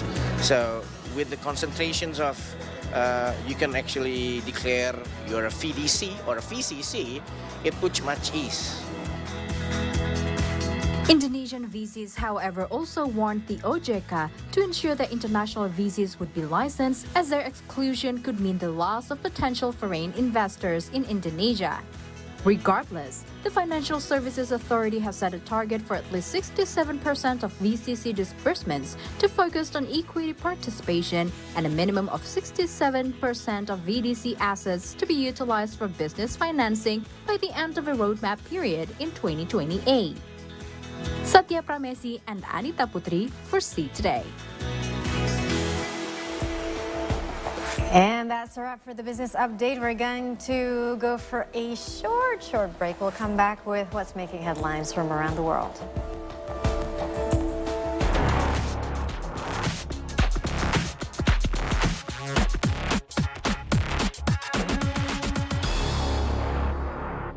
right, guys, let's get into our first update for today. Meanwhile, a plume of smoke was seen billowing in the distance from Rafah in the Gaza Strip on Saturday, marking the 11th week of humanitarian crisis in Palestine. Mount Anak Krakatau continues to erupt, spewing volcanic materials up to 300 meters high. Sri Mulyani Indrawati said that Indonesia has minimized taking that to meet the needs of the 2023 state budget until the end of the year.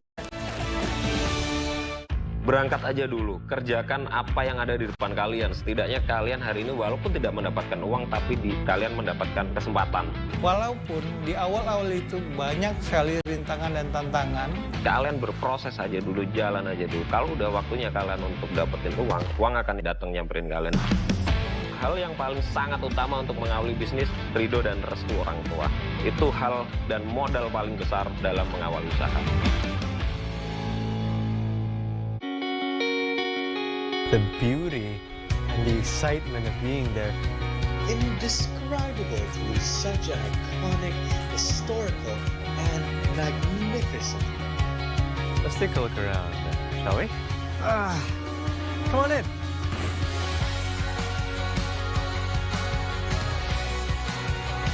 We found them.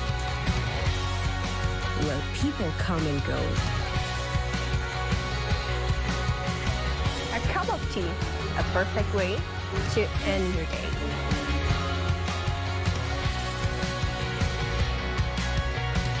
Come see the beauty, only on Indonesia. Oh, I love this atmosphere. Woo! Heading to Gili Trawangan. And this special episode, I already prepared myself for an adventure on the island, which in the top of the list to visit. And this is the travel note because life is dope.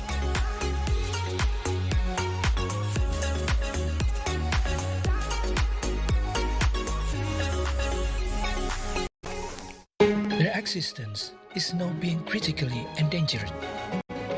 Dia memiliki ekor yang sangat panjang, jauh lebih panjang daripada badannya sendiri.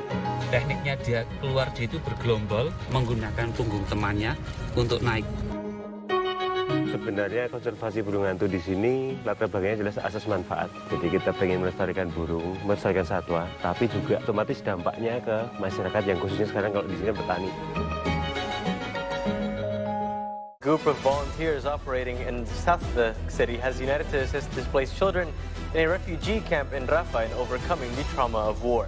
The volunteers come from diverse professional backgrounds and share expertise in working with young people.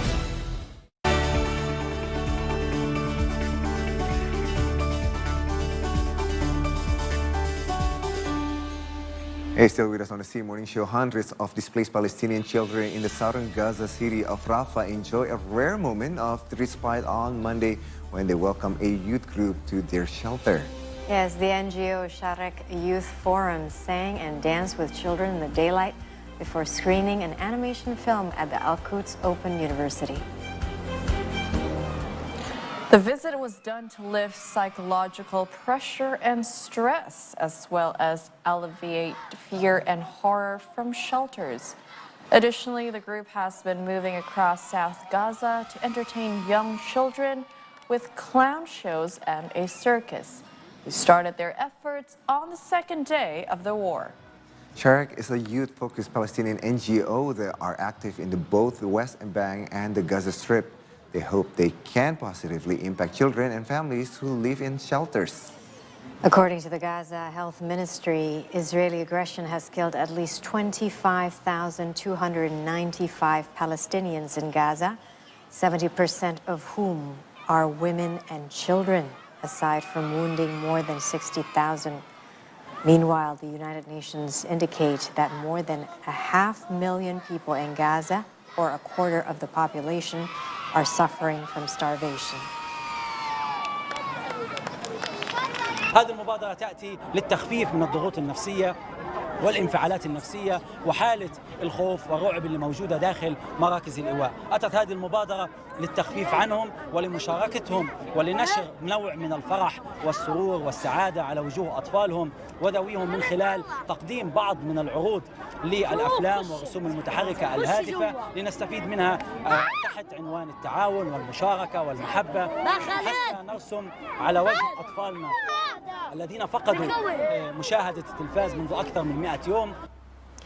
Meanwhile, a spokesperson for Qatar's foreign ministry, Majed Al-Ansari, said Tuesday that negotiation for a possible ceasefire in Gaza is still ongoing.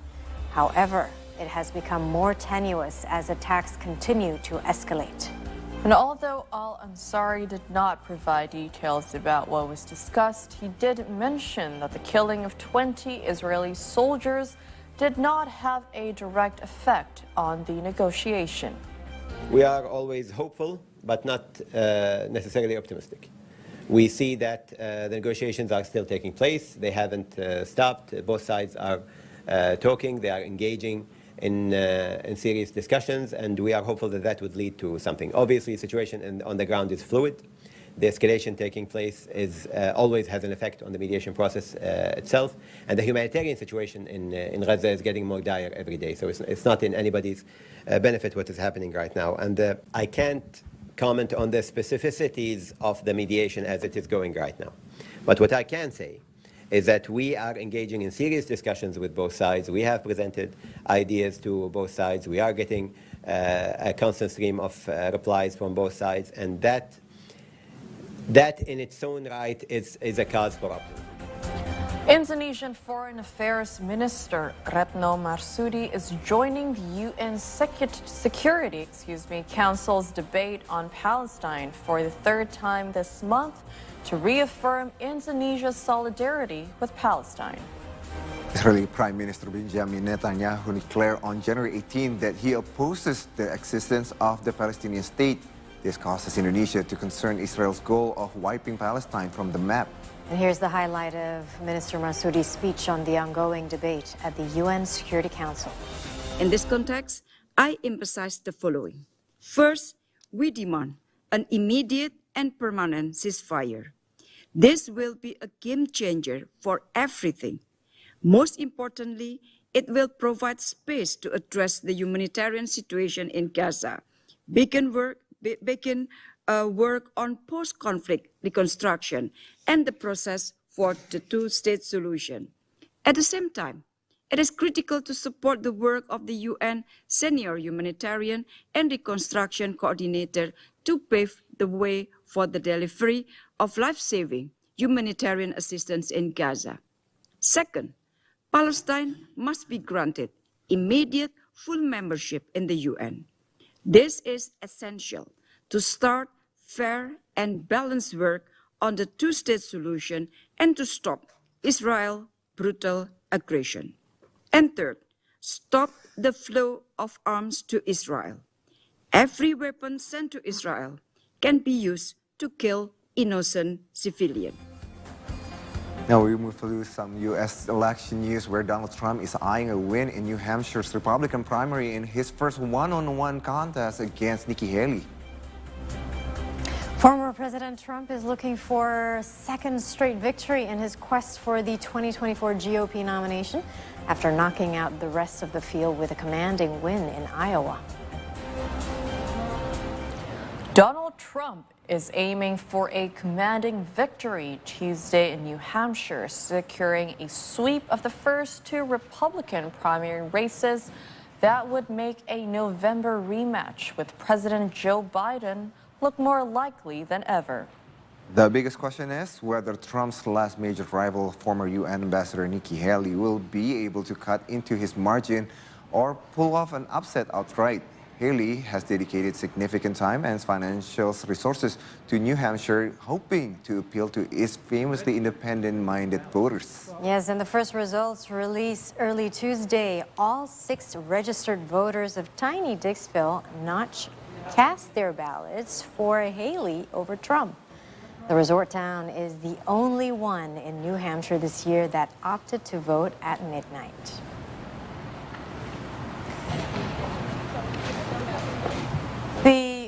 Republican primary in the United States is down to a two-person race after Florida Governor Ron DeSantis dropped out of the race on Sunday and endorsed Donald Trump instead.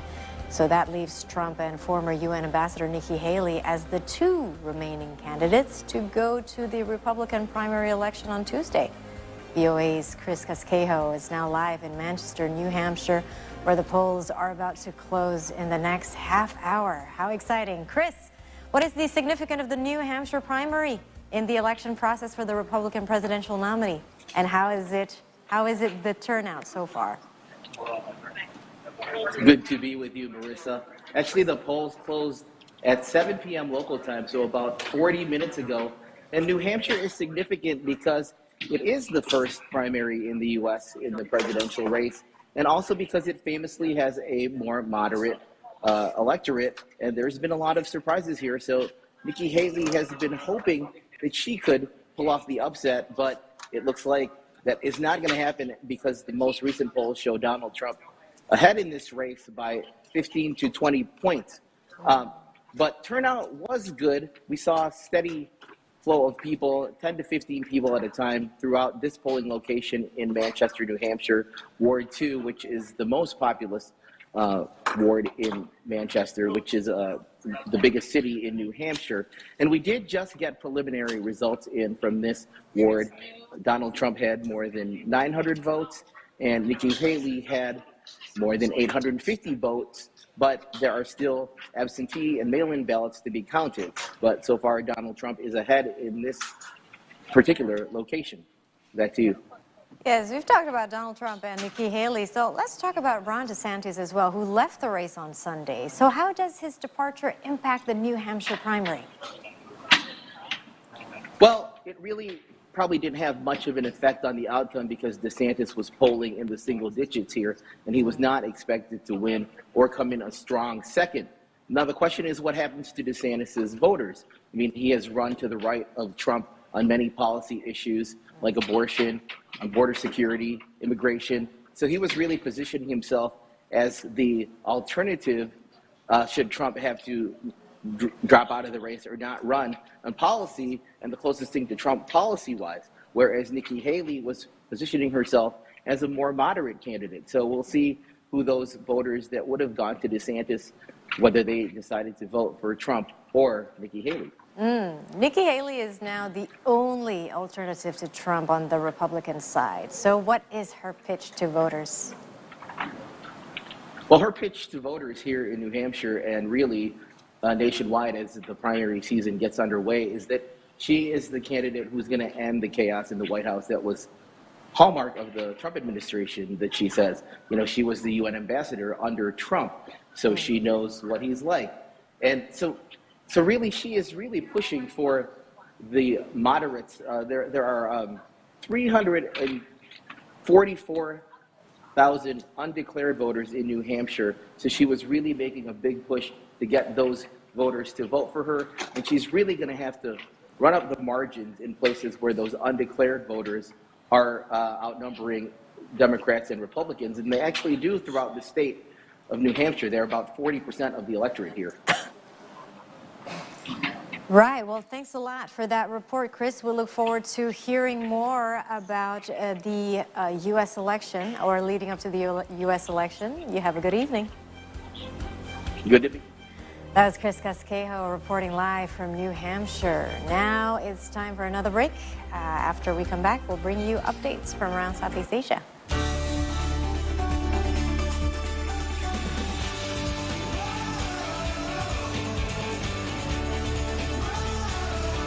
Hey there, buddies! Welcome back to another episode of Buddy Talk. Enggak, dia hostnya, kita co-host. It's better to be overdressed than underdressed. That's actually a good hack, because I used to live in Canada. That was our trick. Point to Manado on this map. I'm horrible. I told you I'm bad. Dikira dengan banyaknya informasi itu kan jadi makin gampang gitu nulis. Iya. Tapi ternyata susah banget.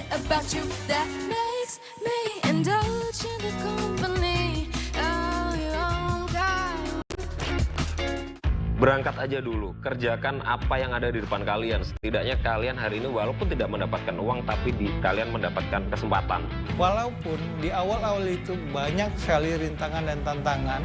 Kalian berproses aja dulu, jalan aja dulu. Kalau udah waktunya kalian untuk dapetin uang akan datang nyamperin kalian. Hal yang paling sangat utama untuk mengawali bisnis, ridho dan restu orang tua. Itu hal dan modal paling besar dalam mengawali usaha.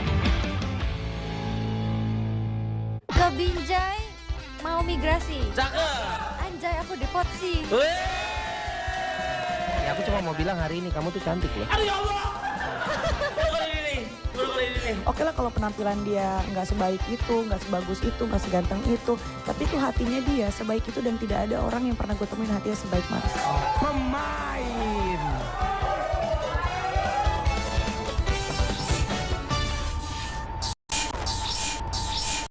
All right, guys, let's get into our first update for today. Meanwhile, a plume of smoke was seen billowing in the distance from Rafah in the Gaza Strip on Saturday, marking the 11th week of humanitarian crisis in Palestine. Mount Krakatau continues to erupt, spewing volcanic materials up to 300 meters high. Sri Mulyani Indrawati said that Indonesia has minimized taking debt to meet the needs of the 2023 state budget until the end of the year.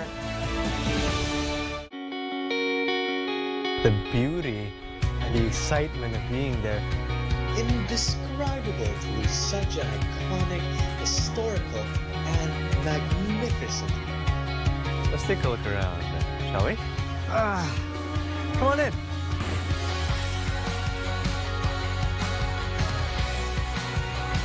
We found them. Where people come and go.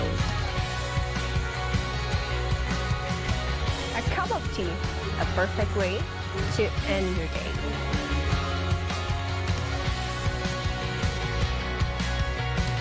Come see the beauty, only on Indonesia.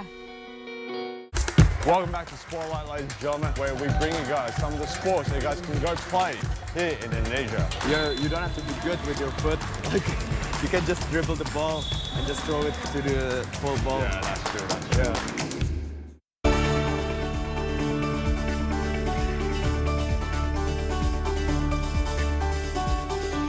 Hey, welcome back to the show. It's time to check out what's making headlines from across Southeast Asia. First up, we've got one from Cambodia, where the Information Ministry announced the revival of Kampuchea newspaper. The announcement came in a meeting held at the Shtomuk Mongol Hall. The state-run newspaper is now set to resume publication following recommendations from the Information Minister. The new version of the Kampuchea newspaper is slated to adapt with the digital era and offers both print and electronic editions in Khmer, English, and French. The newspaper will amplify Cambodian voices and enable the government to communicate with the public more efficiently. The headlines from Myanmar. The country's ambassador to Japan recently delivered donations for Japan earthquake victims. The donations, amounting 1.98 million yen, was received by the mayor of Nanao City. According to the Myanmar Foreign Affairs Ministry, Ambassador Uswe Han visited Nanao and met with Mayor Yoshitaka Chatani on January the 20th. And during that occasion, the ambassador expresses grief over Japan's recent disaster and thanked them for assisting Myanmar nationals who had been affected by the earthquake.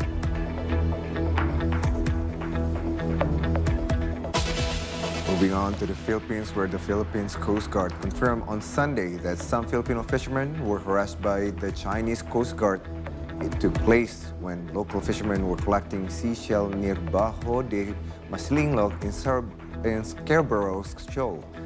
The Philippine Coast Guard spokesperson, Commodore J. Traila, said on X that authorities have identified the origin of the videos depicting the harassment of Filipino fishermen by the Chinese Coast Guard.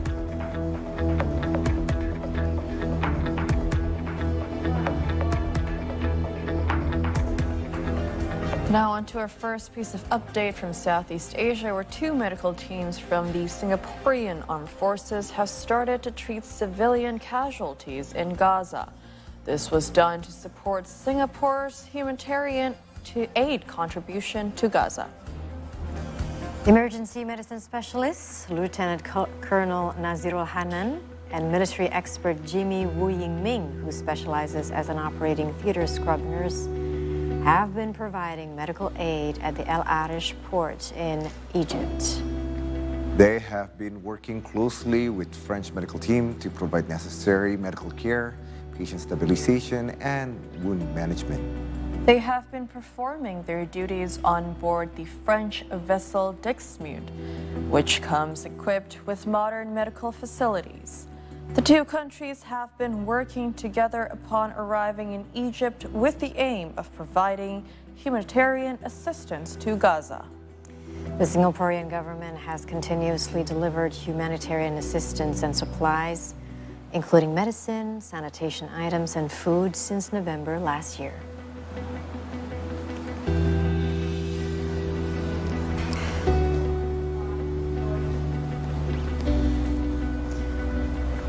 And now we move to Vietnam. A court sentenced 9 individuals to death recently and 2 others to life in prison for being involved in an international drug trafficking organization. A court in central Nha An province condemned mastermind Giang Tai Mao and 8 accomplices to death following a 3-day trial. The court also gave life sentences to 2 others who were found guilty of trafficking 105 kilograms of meth and heroin from Laos to Vietnam. Their operations spanned from 2021 to early 2022 when they were caught. According to the Vietnamese court report, the drugs were transported at night to avoid police detection.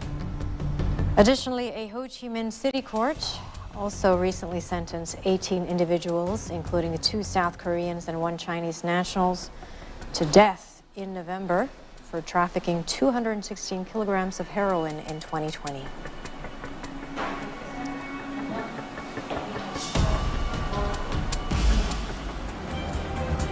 Hey, we're set for another break. In the meantime, stay connected with us on See Today News on Instagram, X, and YouTube.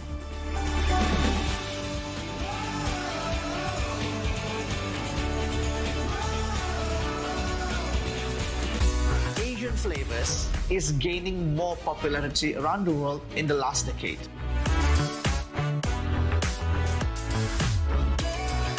Personally love this, not just because it is familiar for our palate, but because the airiness, the textures of the youtiao, it's completely different than baguette.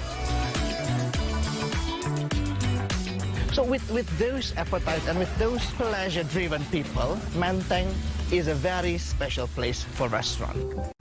Welcome back to Spotlight, ladies and gentlemen, where we bring you guys some of the sports that you guys can go play here in Indonesia. You don't have to be good with your foot. Like, you can just dribble the ball and just throw it to the full ball. Yeah, that's true, that's true. Their existence is now being critically endangered. Dia memiliki ekor yang sangat panjang, jauh lebih panjang daripada badannya sendiri. Tekniknya dia itu bergelombol menggunakan punggung temannya untuk naik.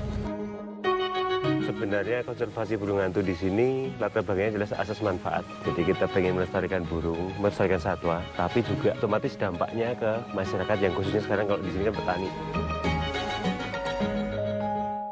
Berangkat aja dulu, kerjakan apa yang ada di depan kalian. Setidaknya kalian hari ini walaupun tidak mendapatkan uang, tapi kalian mendapatkan kesempatan. Walaupun di awal-awal itu banyak sekali rintangan dan tantangan.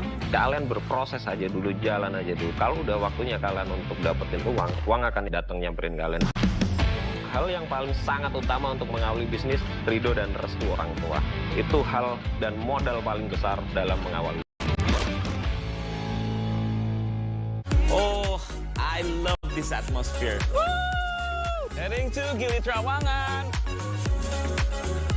And this special episode, I already prepared myself for an adventure on the island, which in the top of the list to visit.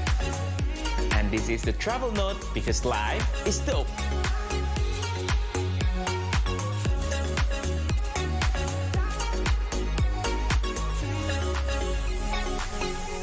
group of volunteers operating in south of the city has united to assist displaced children in a refugee camp in Rafah in overcoming the trauma of war. The volunteers come from diverse professional backgrounds and share expertise in working with young people. All right, guys, let's get into our first update for today. Meanwhile, a plume of smoke was seen billowing in the distance from Rafah in the Gaza Strip on Saturday, marking the 11th week of humanitarian crisis in Palestine. Mount Anak Krakatau continues to erupt, spewing volcanic materials up to 300 meters high. Sri Mulyani Indrawati said that Indonesia has minimized taking that to meet the needs of the 2023 state budget until the end of the year. Ke Binjai mau migrasi. Anjay, aku deport sih. Ya, aku cuma mau bilang hari ini kamu tuh cantik loh. Aduh ya Allah. Oke lah kalau penampilan dia nggak sebaik itu, nggak sebagus itu, nggak seganteng itu, tapi itu hatinya dia sebaik itu dan tidak ada orang yang pernah gue temuin hatinya sebaik Mars. Pemain.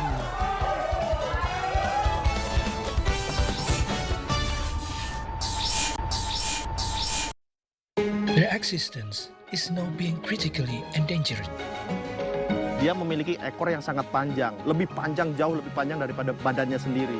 Tekniknya dia keluar itu bergelombol, menggunakan punggung temannya untuk naik. Sebenarnya konservasi burung hantu di sini latar belakangnya jelas asas manfaat. Jadi kita pengen melestarikan burung, melestarikan satwa, tapi juga otomatis dampaknya ke masyarakat yang khususnya sekarang kalau di sini kan petani.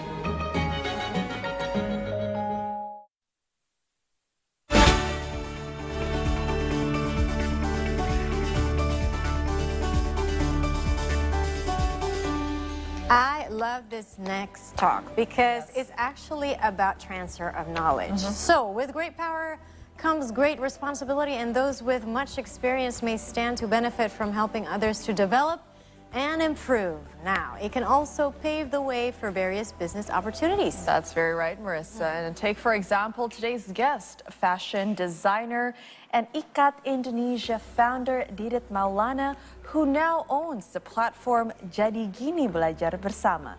So without further ado, let's dive right in and learn more about his platform and his journey. Good morning, Mas Didit, and thank you so much for coming into the studio. Thank you for having me. Oh, it's so very exciting talking to you, Didit. I'm very excited about this baby of yours because you launched this baby of yours on January the 8th, which was your birthday, so happy belated birthday. Thank you. And you always have a strong reason behind all the things that you do. With Jadi Gini Belajar Bersama, what was the why? Why was this important for you to give birth to and share with people? Yeah, so I think the main thing is because I want to share the knowledge, and then for quite some times I realized that my purpose of life is to share. So I love sharing, especially the knowledge.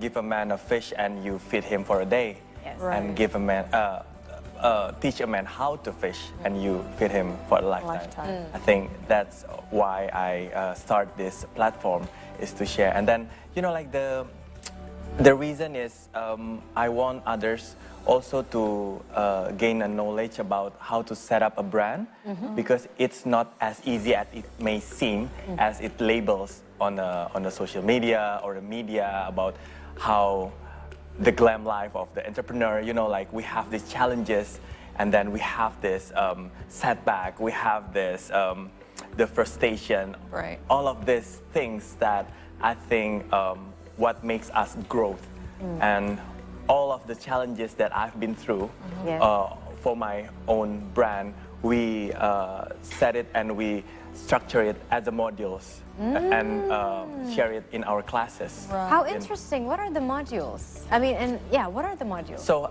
in the website, so we divide it into big two departments. One is how to set up a brand. It is about all the technique. And then the second one is how you develop yourself. So it's about the self-development. Because from my point of view, all of these two has to grow together. Right. Because the entrepreneur, that's true, they are their own cheerleaders, you know. When the entrepreneur is happy, it's mirroring on its profitability of the business. And then it's so interesting. You're right. And then for the branding department, it's about how to set up the brand, to find your why, and then how to create an efficient marketing strategies. And then for the self-development is how you have this positive perspective on seeing things, you know. And it's like that. That's so interesting because when we talk about business, oftentimes we talk about the technicalities of business, right? Oh, you have to do this, this, this, check, check, check. If you do this, then you'll reach success. But you forget about the doers, the people behind, you know, the people who are doing these technicalities. They also have to be in the right state of mind. And the heart that goes with it. Mas Didit, I mean, you talk so much about sharing. You've shared so much. You've shared your creativity through inspiring through your designs with Ikat Indonesia, and now you're also sharing your knowledge through this website.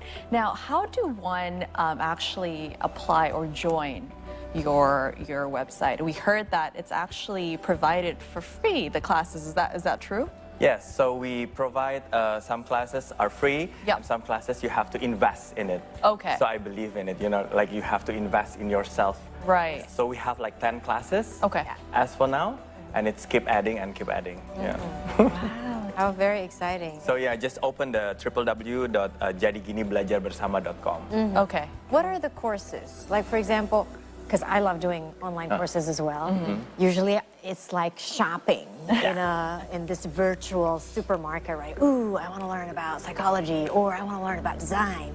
So what are these courses that you're providing? These courses, in one classes, you will have like 7 episodes of it. And then the interesting part is the step-by-step section. Right. Because,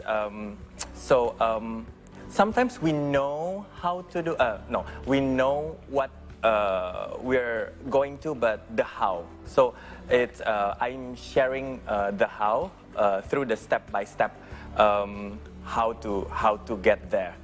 And it's based on the things that have been trial on my own business. So it's interesting, and then it's doable, and then it's I'm not saying it's easy, but it's doable. I mean, like it's not impossible. It's not impossible.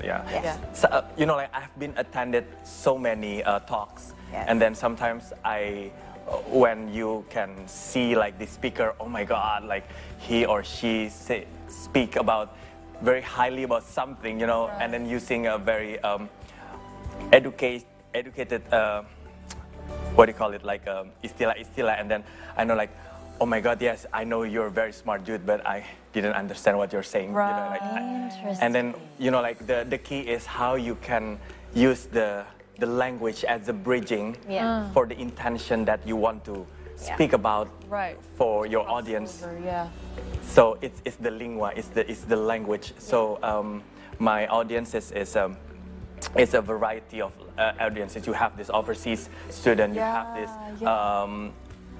everyone there. So the language is the bridge. It's the bridge. Now, I mean, you teach from your experience, but do you also collaborate with other professionals to cover certain topics, or is it just mostly it's all you? As for now, it's from our side. I mean, it's from me. Side, but for in the next future, we will collaborate, and as for sure, I will invite you both. You know, because I know like there's so many people can learn from you. I mean, like for me, life is a big classroom. Yes. You know, and then we can learn from each other. That's why it's Jadi Gini Belajar Bersama, because we learn from each other. We learn from each other. Yes. I like that. You've been doing what you're doing for decades now, and you're doing what you're doing so well. What are some of the lessons learned from your life? Because, like you mentioned earlier, Didit, you know, sometimes when people see successful people, they just see the peak, right? They just see the tip of the iceberg. Wow, you're so successful. But most people don't see that there are so many trials and errors there. So What were your trials and errors? What are the lessons learned? The lesson learned is about perspective. Perspective. Yeah. So I had this quote by Charles Swindoll. 10% is what happened to your life, but 90% is how you respond to it. So I learned this 90%. Right. Like as such, if the client canceled the project, the 90% is either you're frustrated, or you're like saying to yourself like, oh, I'm not that good, I'm not enough, or okay, I think this is the time for me to lay back and learn more and give a time for myself, things like that. But I know it's not easy, but I think by having this perspective, I think we are going to learn about the challenge that we've been through. To be honest, at the 4 years of Ikat Indonesia, I just want to close down the brand. Because the brand is big, but the profitability is not there, Right. You have a big of followers, you have so much likes, but nobody is actually buying your product. Right. Interesting. And that's where, when I was so focusing on what we don't have, on the sales that we didn't achieve, rather than what the drive that first start for me to start the business. It detached me from the passion, from the purpose of why I start this business. So how did you turn that around? So from that frustration, like, yes, the name is so big, but how come I'm not making any money? To actually still going. And even now having a platform. So I think that's where the magic happened, and that's why I want to share it with everyone on the platform is don't focus on your lack, and then and change your habit. And it's not happening in one night, it's like a baby step. So what were the steps that you did to turn that around? So I think it was I hit the rock bottom, and then there was this Sunday, and then and suddenly I remember this the third U.S. president was saying like, if you want something you've never had, you have to do something you've never done.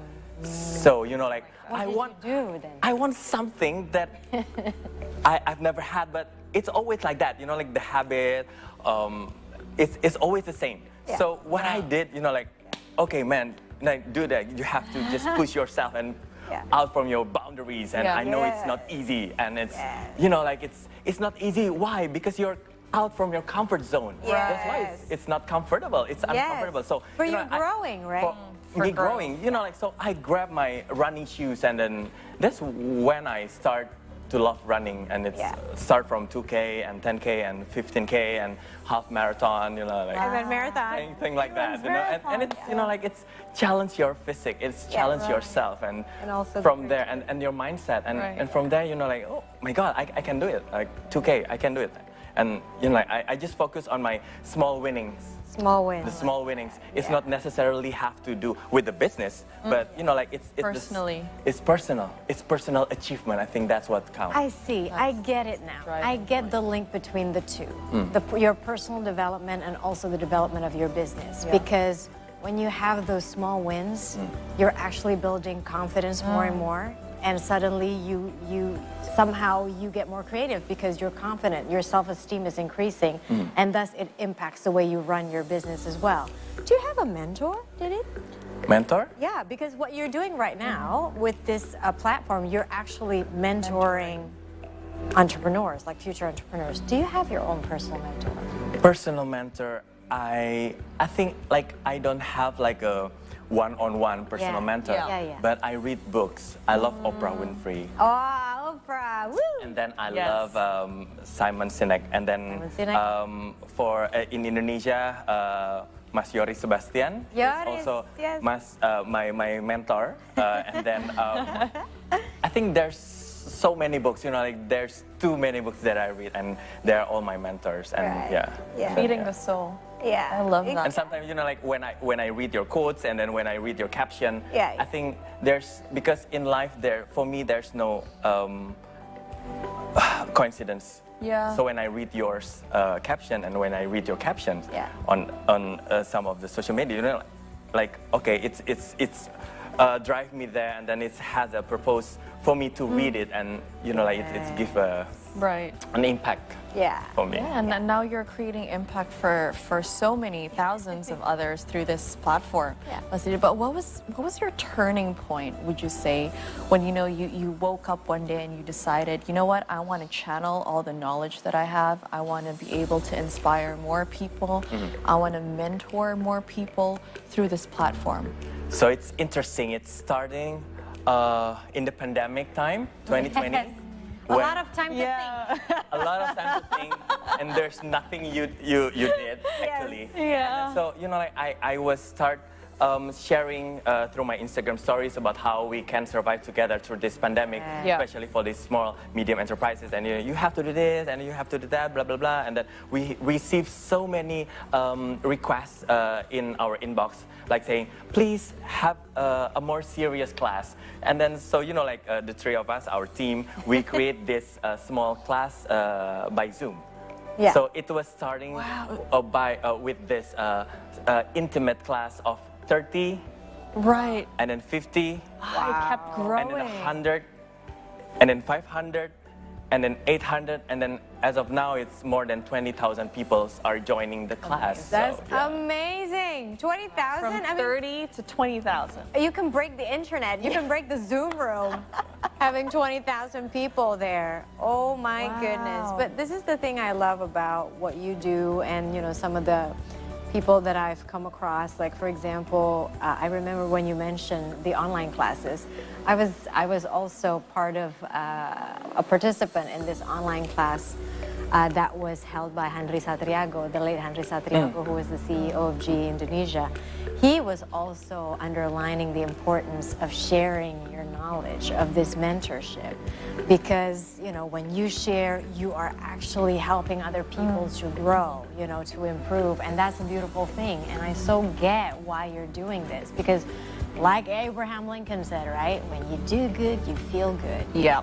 So what's your vision for this platform that you are still thinking of doing? Ooh, you know, it's like now we have 20,000 people. You know, how are you thinking of expanding this platform?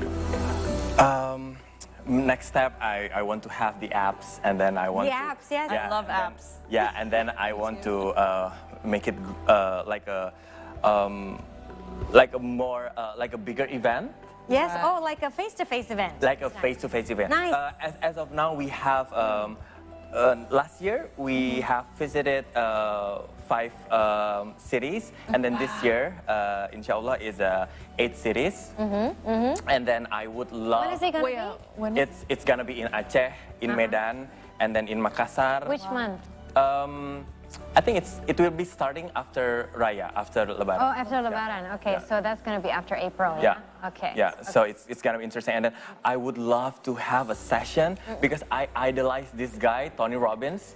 Oh my God, I love Tony Robbins. I read his book, Money, The Art of Mastering Me too. the Game, right? Me too. He's amazing. And then you know, like that guy is crazy. You know, like he walked the talk. It's not only. Yeah, so yeah, I would love to have a session with him and then create something like him. Yeah. Because, you know, like I want to, because the main vision is, I want everyone to see the beauty in themselves, you know? Yeah. Because we are, there's only one Marisa, there's only one Dida, there's only one Karina, and we are all unique. And that's the uniqueness that we have to, you know, like peeling one by one. I agree. And it's the beauty of life. I agree. Yeah. It's finding your authentic self. Yes. Exactly. And sharing it to the world. That's how and you it's put an it. ongoing journey. Yeah. Right. Just a personal question I really would like to ask you. What legacy do you want to leave behind? Like, how do you want to put a mark in this world? Being like, okay, that was Didit Maulana. Is about sharing. It's about sharing. Sharing. Yeah, it's about sharing. So that one word, sharing. Yeah. Yeah. There we go. As simple as that. Well, thank you so much. Thank you. Thank you so much, Leslie. What a heartwarming, heartfelt talk that was.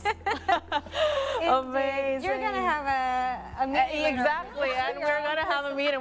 I feel like it's gonna be longer than we'd expect, but we'll continue later on. All right, folks, that was Didit Maulana. We're now due for another short break, but don't go anywhere because right after we'll have some more updates just for you. Stay with us on the C Morning Show, only on C Today.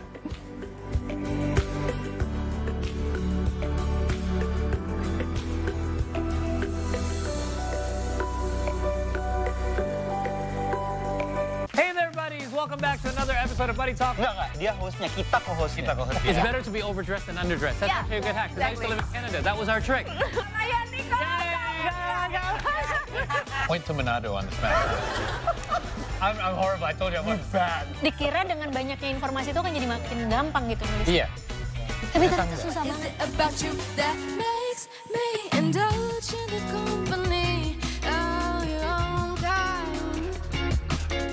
Berangkat aja dulu, kerjakan apa yang ada di depan kalian. Setidaknya kalian hari ini walaupun tidak mendapatkan uang, tapi kalian mendapatkan kesempatan. Walaupun di awal-awal itu banyak sekali rintangan dan tantangan. Kalian berproses aja dulu, jalan aja dulu. Kalau udah waktunya kalian untuk dapetin uang akan datang nyamperin kalian. Hal yang paling sangat utama untuk mengawali bisnis, ridho dan restu orang tua. Itu hal dan modal paling besar dalam mengawali usaha. Welcome back to Spotlight, ladies and gentlemen, where we bring you guys some of the sports that you guys can go play here in Indonesia. You don't have to be good with your foot. Like, you can just dribble the ball and just throw it to the full ball. Yeah, that's true. Yeah. Ke Binjai mau migrasi. Cakep. Anjay, aku depot sih. Ya, aku cuma mau bilang hari ini kamu tuh cantik loh. Aduh ya Allah. Oke lah kalau penampilan dia nggak sebaik itu, nggak sebagus itu, nggak seganteng itu, tapi itu hatinya dia sebaik itu dan tidak ada orang yang pernah gue temuin hatinya sebaik Mas. Pemain.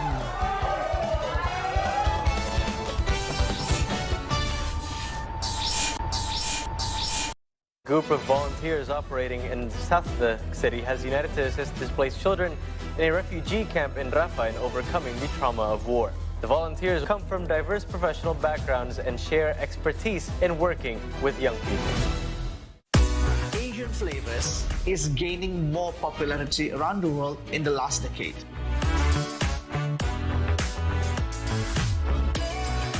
Personally love this, not just because it is familiar for our palate, but because the airiness, the textures of the youtiao, it's completely different than baguette. So with those appetites and with those pleasure-driven people, Menteng is a very special place for restaurant. Their existence is now being critically endangered. Dia memiliki ekor yang sangat panjang, jauh lebih panjang daripada badannya sendiri. Tekniknya dia keluar itu bergelombol, menggunakan punggung temannya untuk naik. Sebenarnya konservasi burung hantu di sini latar belakangnya jelas asas manfaat. Jadi kita pengen melestarikan burung, melestarikan satwa, tapi juga otomatis dampaknya ke masyarakat yang khususnya sekarang kalau di sini kan petani.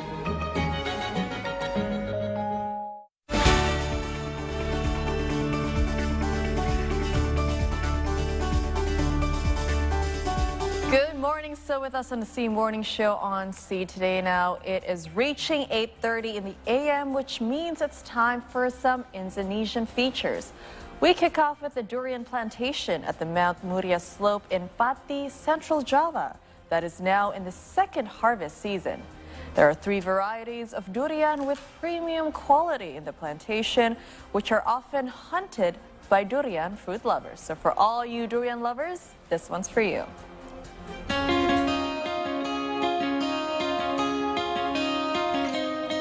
This durian plantation, located at the Mount Muria slope in Gunung Mungkal district, Pati Regency, Central Java, is now in its second harvest season. There are 3 varieties of premium quality durian ready for harvest, namely Musang King, Blackthorn, and Bawor. Durian trees in this plantation managed by local youth and are suitable for the land contours and cool weather in the area. The trees are not too tall, only about 7 meters, making it easier to maintain and harvest straight from the tree. 400 out of about 1,000 trees are ready for harvest this season. Usually, a healthy durian tree can produce 80 fruits in one season. The price of durian from this plantation is relatively affordable. Bawor durian is only priced at 100,000 rupiah per kilogram, while musangking costs 250,000 rupiah and blackthorn 300,000 rupiah. Kalau jatuh per hari itu 100-an butir lebih, terus yang kita kirim ya paling 70 sampai dapat 100 butir. Itu kalau bagus-bagus. Jabodetabek. Ya. Kemarin sempat ada sampai di Medan juga. This plantation can sell around 70 to 100 durian fruits with a turnover of around 10 million rupiah per day. Customers not only come from Pati but also from Jakarta and Medan. See today contributor reporting from Pati Regency Central Java.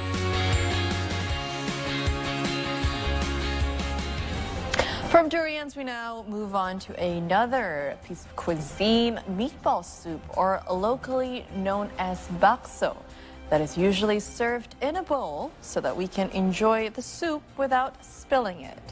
However, at a meatball joint in Indramayu, West Java, the dish is served in coconut shells instead of bowls, which then gives a unique taste to this popular delicacy.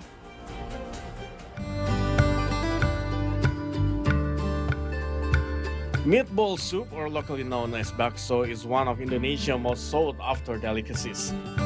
However, have you ever tasted meatball soup served in coconut shell? Here, at a stall located on Cimanuk Barat Road in Indramayu, West Java, the meatball soup is served in a coconut shell that still has the meat.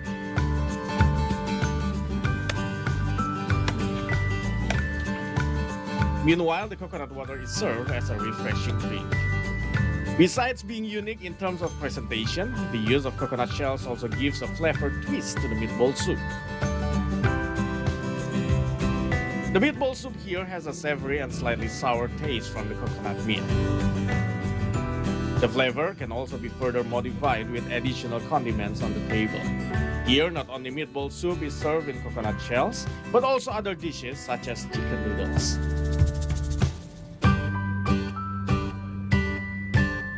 Andri, one of the customers, admitted that the meatball soup at the place has a good flavor that is different from meatball soup in general.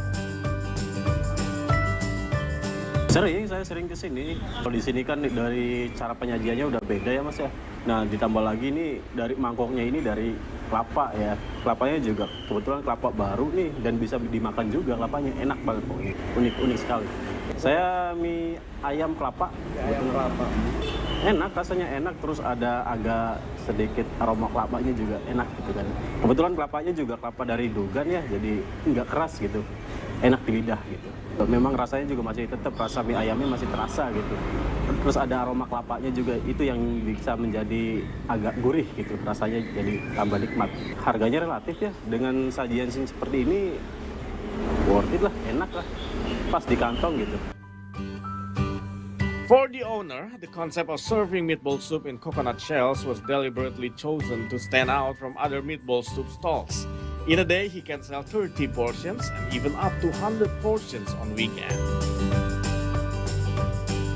Kalau di sini tuh ada yang tampil bedanya tuh pakai kelapa mangkoknya tuh.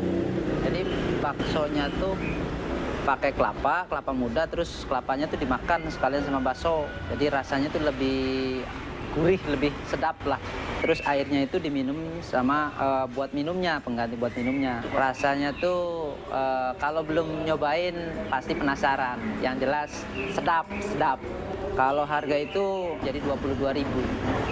Ya namanya juga orang usaha ya Pak ya, kadang ramai kadang sepi ya. Kalau weekend itu lumayan sih, kalau weekend tuh bisa nyampe 100 butir satu hari. 300? Ya. The price of the meatball soup or the chicken noodle starts from 22,000 to 30,000 rupiah, depending on the variety of meatball. See Today contributor reporting from Indramayu, West Java.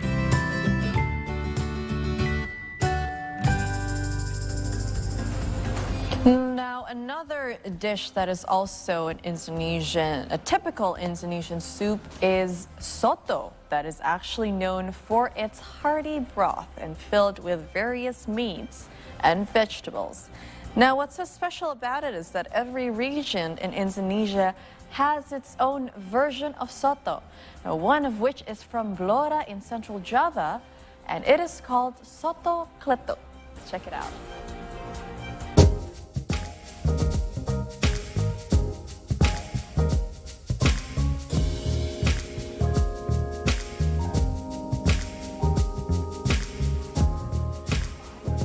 Warung Soto Pak Galo is a humble eatery located not too far from Blora City Square.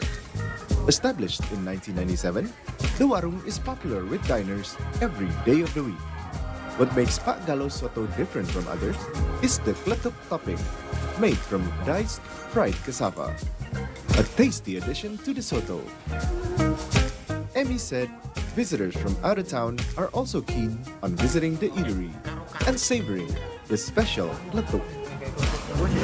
Bahannya enggak beda dengan soto-soto yang lain kok Mas, hampir sama dengan soto-soto yang lain. Yang membedakan dengan soto yang lain ya kletuknya itu. Soto biasa sama soto kletuk. Kletuknya dari singkong. The kletuk on the soto gives a certain sensation which soto lovers can't get enough of.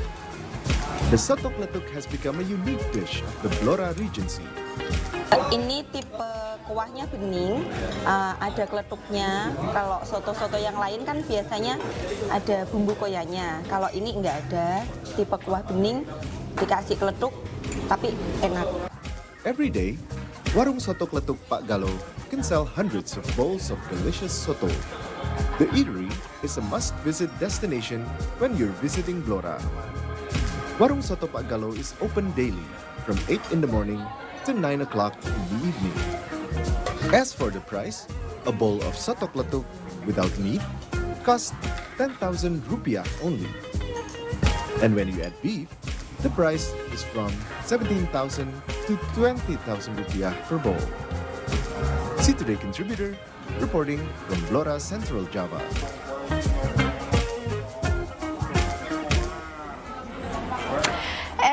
That is all the features that we have for you for this morning. We are now going for a quick break, but when we return, Indra will be recapping from the world of sports. Don't go anywhere just yet. Stay with us.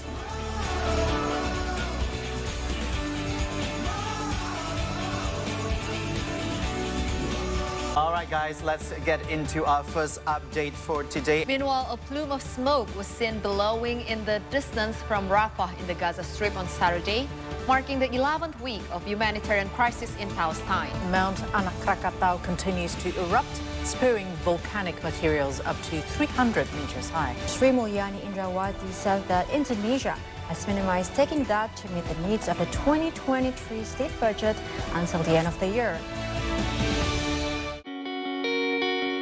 The beauty and the excitement of being there. Indescribable to lose such an iconic, historical, and magnificent. Let's take a look around, shall we? Come on in.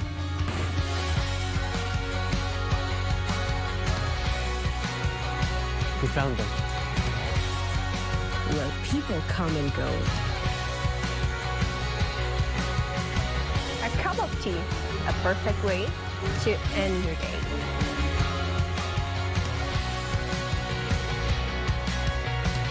Come see the beauty, only on Indonesia. Berangkat aja dulu, kerjakan apa yang ada di depan kalian. Setidaknya kalian hari ini walaupun tidak mendapatkan uang, tapi kalian mendapatkan kesempatan. Walaupun di awal-awal itu banyak sekali rintangan dan tantangan. Kalian berproses aja dulu, jalan aja dulu. Kalau udah waktunya kalian untuk dapetin uang akan datang nyamperin kalian. Hal yang paling sangat utama untuk mengawali bisnis, ridho dan restu orang tua. Itu hal dan modal paling besar dalam mengawali usaha. Welcome back to Spotlight, ladies and gentlemen, where we bring you guys some of the sports that you guys can go play here in Indonesia. You don't have to be good with your foot. Like, you can just dribble the ball and just throw it to the full ball. Yeah, that's true. Yeah. Oh, I love this atmosphere. Woo! Heading to Gili Trawangan. And this special episode, I already prepared myself for an adventure on the island, which in the top of the list to visit. And this is the travel note because life is dope.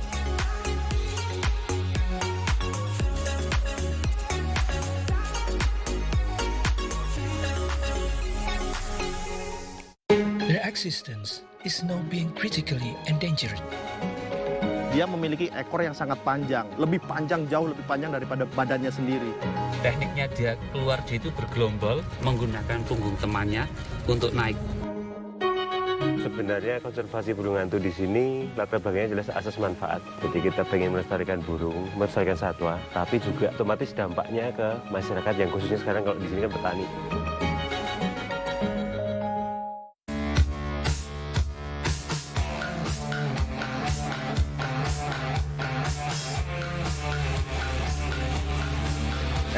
Welcome back to the City Morning Show. From the 2023 AFC Asian Cup, Australia and Uzbekistan have secured their spots in the round of 16 following a 1-1 draw at the Al Janoub Stadium in Al-Khor, Qatar. Syria also advanced to the round of 16 after defeating Iran 1-0.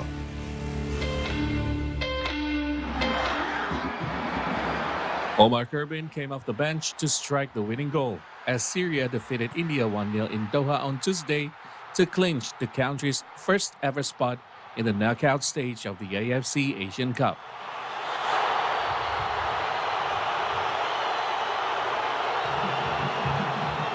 Kurbin struck in the 75th minute to break a scoreless draw as the Russia's Al Bayt Stadium erupted. Syria finished third in Group B of 4 points to confirm their spot in round of 16 as one of the 4 best third-place finishers.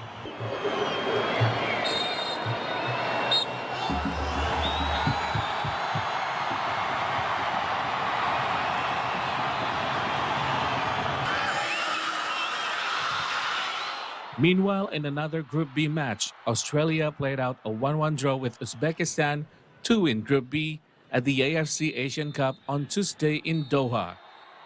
A first-half penalty by the Socceroos' Martin Boyle was cancelled out by a late header from Uzbekistan's Azizbek Turgenbov, as the two sides shared the points.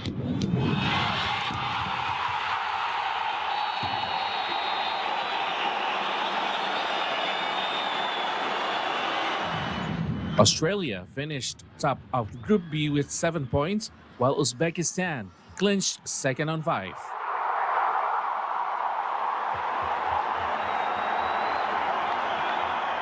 The result means that Australia will face one of the third-placed finishers in the round of 16, while Uzbekistan are due to meet the runners-up in Group F when the knockout rounds begin on Sunday.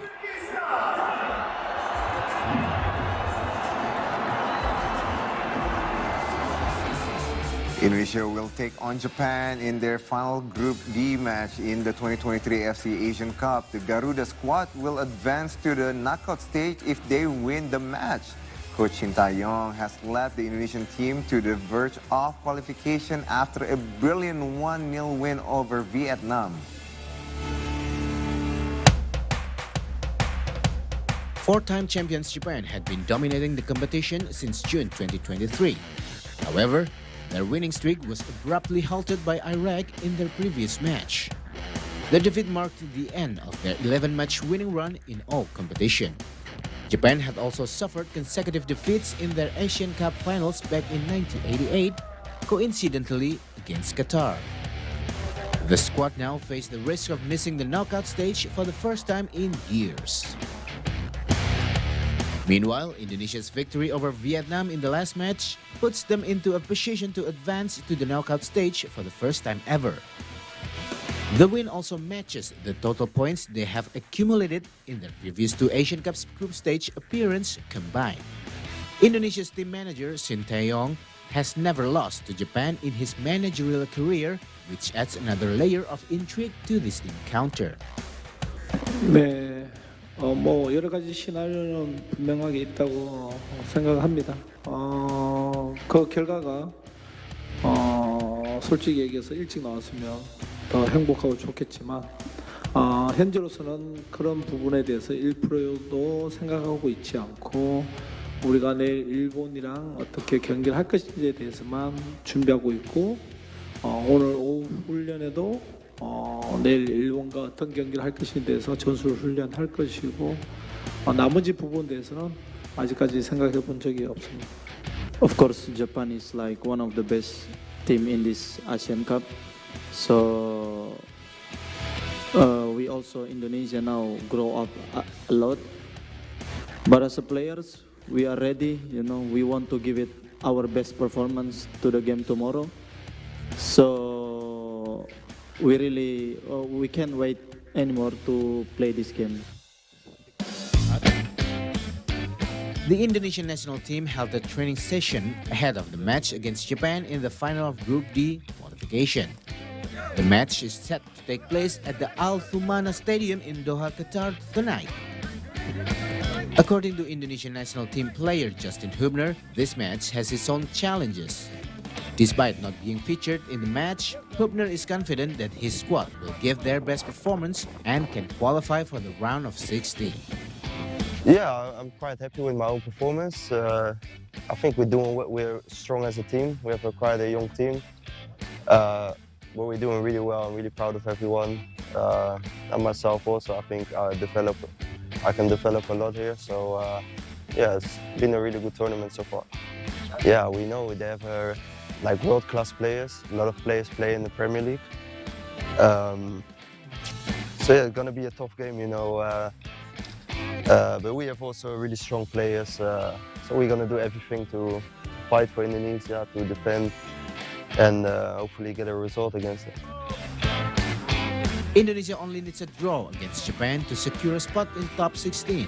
Indonesia may also advance to the top 16 rounds before competing against Japan if matches between Syria against India and Palestine and Hong Kong ends in draw.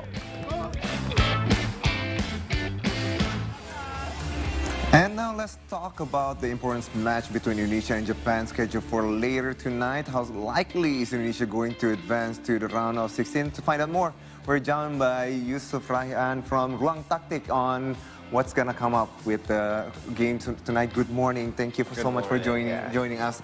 So let's go with the... Before we talk about the match tonight, can you share your thoughts on the game before between Indonesia and Vietnam and Japan versus Iraq? Yeah, I've got a smile on my face right now, just hearing that, you know, Indonesia win against Vietnam. Yes. It's a rare occurrence. It is. We've always struggled a lot against Vietnam in the last couple of years. But yeah, yesterday was such a big win, 1-0 win against Vietnam, and we are now third in the group. And yeah, I think that it was a huge result for us, especially in this stage. And, you know, winning against Vietnam, it's always a good feeling because they are our rivals in the Southeast Asia, right? And also for the Japan game, I think that was a big surprise.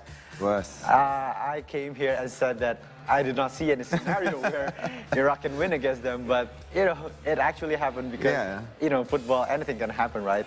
And yeah, they lost 2-1 against a physical Iraq side, who they showed their dominance in the air, scoring two goals through crosses, and yeah, I think that was such a big surprise, and that it caught us all off guard. And yeah, now the scenario is in. It's a bit jumbled up right now. Yes. Now let's talk about the match coming out tonight, later tonight. It's one of the more important games for both countries actually. For like at this point, Japan now is like I don't know, is the pressure more on us or is it in Japan? But what do you think? What do you think is the strategy for Coach Shin Tae-yong will use against Japan, since Japan is well again head-to-head for Indonesia? They occupy the 17th place in FIFA, and do you think they're gonna use the same format 3-4-2-1, or what do you see on this? Yeah, of course, Japan, they are one of the best teams in Asia, probably the best right now on form. So yeah, it's going to be a tough task to defeat this Japan team, and we need minimal a point against them. So a draw would be a really great result for us, It's especially sufficient enough for it. Yeah, it's sufficient enough. Yeah. And I think that it is doable, but it is going to be really tough, especially against this Japan side who has been in incredible form before the tournament starts, winning against Germany and Spain in the last World Cup. And yeah, they haven't lost in the 11 previous games before playing against Iraq, where, yeah, the surprise there. And yeah, it is definitely going to be really difficult to play against them. And they have quality all over the pitch, from the goalkeeper to the forwards. Yeah, I think that if we are going to have to, steal a draw against them, it is going to be through sheer hard work and defensive solidity. That is the main thing here, because they are really excellent in tight spaces in between the lines, where they have players such as Takumi Minamino or Takefusa Kubo or Junya Ito, where they are really dangerous with the ball. So yeah, our backline, they are in for a difficult task. Yeah. And we have to be really disciplined. We have to maintain the compactness through all of the lines, from the defensive to the midfield line. And yeah, I think if we are the best case scenario where I can see us getting here in this game is actually just, a draw, because it is really difficult for us to expect our boys to win against Japan. Yeah. So Mas Ryan, your goal is right now is for a draw, and like to get there is defense. Just get the guard, no matter what, just close it. No, don't let them have a chance to get even close to the goal. Like from what I'm getting. So now, although Indonesia defeated Vietnam, the Garuda squad lost the rest of their matches against Libya, Iran, and against Iraq too. Now, what importance do you think that can be made to improve the team's performance? Yeah, as I said before, the defensive solidity, where we need to be communicative with each other. So there are moments that we leave gaps in our defense that needs to be filled in with other players. So midfield players who are going to cover for the defensive players, that is going to be key, because this Japan side is full of technical ability. So they are really strong in 1v1 situations where you can imagine Kaoru Mitoma going against Asnawi Mangkualam, and that is a really scary side. Then we have to double up on him, and that is where the communication steps in. That is how we are going to keep our defense solid. And yeah, first of all, that defensive solidity, communication, we need to be better at that, because we kind of struggled at that against Iraq. I saw a lot of miscommunication in the back line, especially Jordi Amat, who played a shaky game, I think, in the first game, but played really well in the second game, played much better. And also, we have to be more decisive, because I think in front of the goal, there are some moments that we kind of took one or two extra touches that killed the momentum of the attack. Maybe you can see that Rafael Strauch kind of overcomplicated things a little bit with his, one or two touches that I said before. And yeah, we have to be more, you have to have that killer instinct in front of the goal. And maybe we kind of lack that instinct, that, final touch in front of the goal.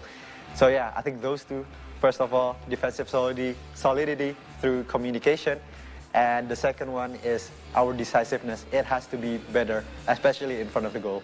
All right, so tonight's game is very important. Can you give us an idea first, like what happened if Japan lost, or what happened if Indonesia lost? So there are 4 third-place teams that are going to go through. So there are 6 groups here, right, in this Asian Cup, and the 4 best third-place teams. I know that sounds kind of complicated, but if you rank all those third best place teams, then the top 4, they would go through to the last 16. And now Indonesia, they are in the 4th spot. So it is kind of a little bit squeaky bum time. And, we are expecting, not expecting, but hoping that other matches go our way. So we have Oman, who is going to face Kyrgyzstan, where if they win the game and we lost the game against Japan, then it's as good as over for us. And also we have Bahrain, who is going to play Jordan, and if they lose against Jordan, then there might still be a chance that we still will lose the game, but we still can qualify. So yeah, it's a lot to take in actually, but the thing is, I think that the most realistic chance is that we are hoping for a Bahrain loss against Jordan, or an Oman draw or loss against Kyrgyzstan, which is going to be tough because Kyrgyzstan is not really at the best of form right now. Okay. So I think the more realistic outcome is that we are hoping for a Bahrain loss. But I would want us to, just seal our place in the last of 16 with a draw or a win against Japan, hopefully. Yes. Now, you mentioned earlier, like the worst case scenario, what we're hoping is a draw. But what's your predictions? What's going to happen tonight?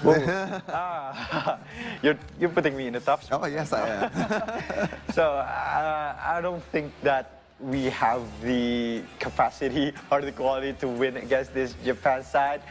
But, the realistic side of me thinks that it most probably this is going to be a loss against this Japan side. They are quality, they are excellent. They are one of the best teams in maybe the world for a reason, on form, right? So I think that probably is going to be a 2-0 loss against this Japan side.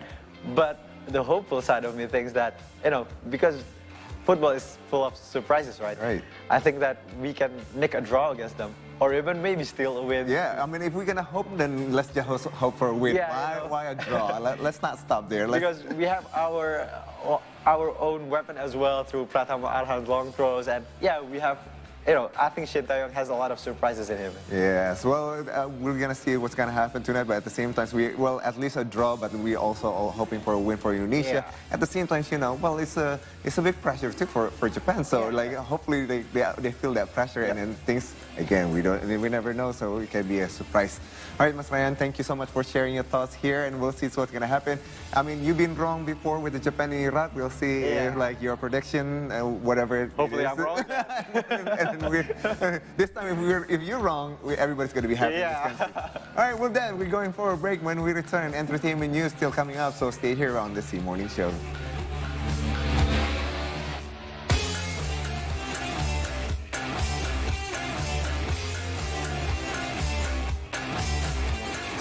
Hey there, buddies! Welcome back to another episode of Buddy Talk. Enggak, dia hostnya, kita co-hostnya. It's better to be overdressed than underdressed. That's actually a good hack, because I used to live in Canada. That was our trick. Point to Manado on this map. I'm horrible, I told you I'm bad. Dikira dengan banyaknya informasi itu kan jadi makin gampang gitu nulis. Iya. Tapi tetap susah banget.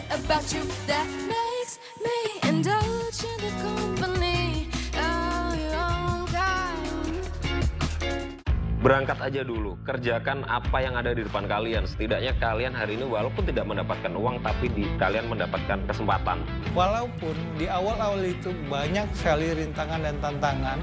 Kalian berproses aja dulu, jalan aja dulu. Kalau udah waktunya kalian untuk dapetin uang akan datang nyamperin kalian. Hal yang paling sangat utama untuk mengawali bisnis, ridho dan restu orang tua. Itu hal dan modal paling besar dalam mengawali usaha. Ke Binjai mau migrasi. Cakep. Anjay, aku depotsi. Ya, aku cuma mau bilang hari ini kamu tuh cantik loh. Aduh ya Allah. Oke lah kalau penampilan dia nggak sebaik itu, nggak sebagus itu, nggak seganteng itu, tapi itu hatinya dia sebaik itu, dan tidak ada orang yang pernah gue temuin hatinya sebaik Maris. Pemain.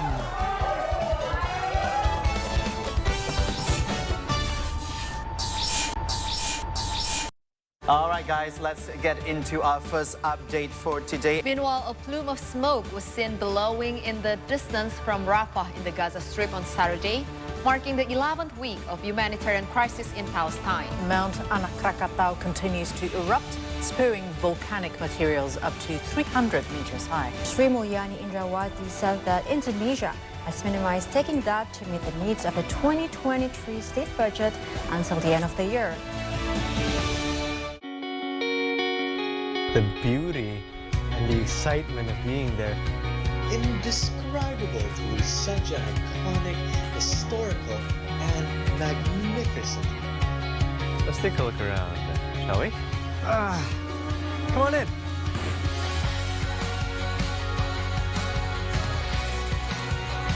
We found them.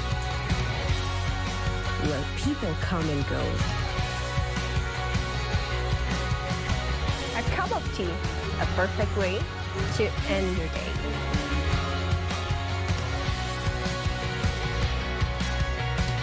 Come see the beauty, only on See Indonesia. Welcome back to Spotlight, ladies and gentlemen, where we bring you guys some of the sports that you guys can go play here in Indonesia.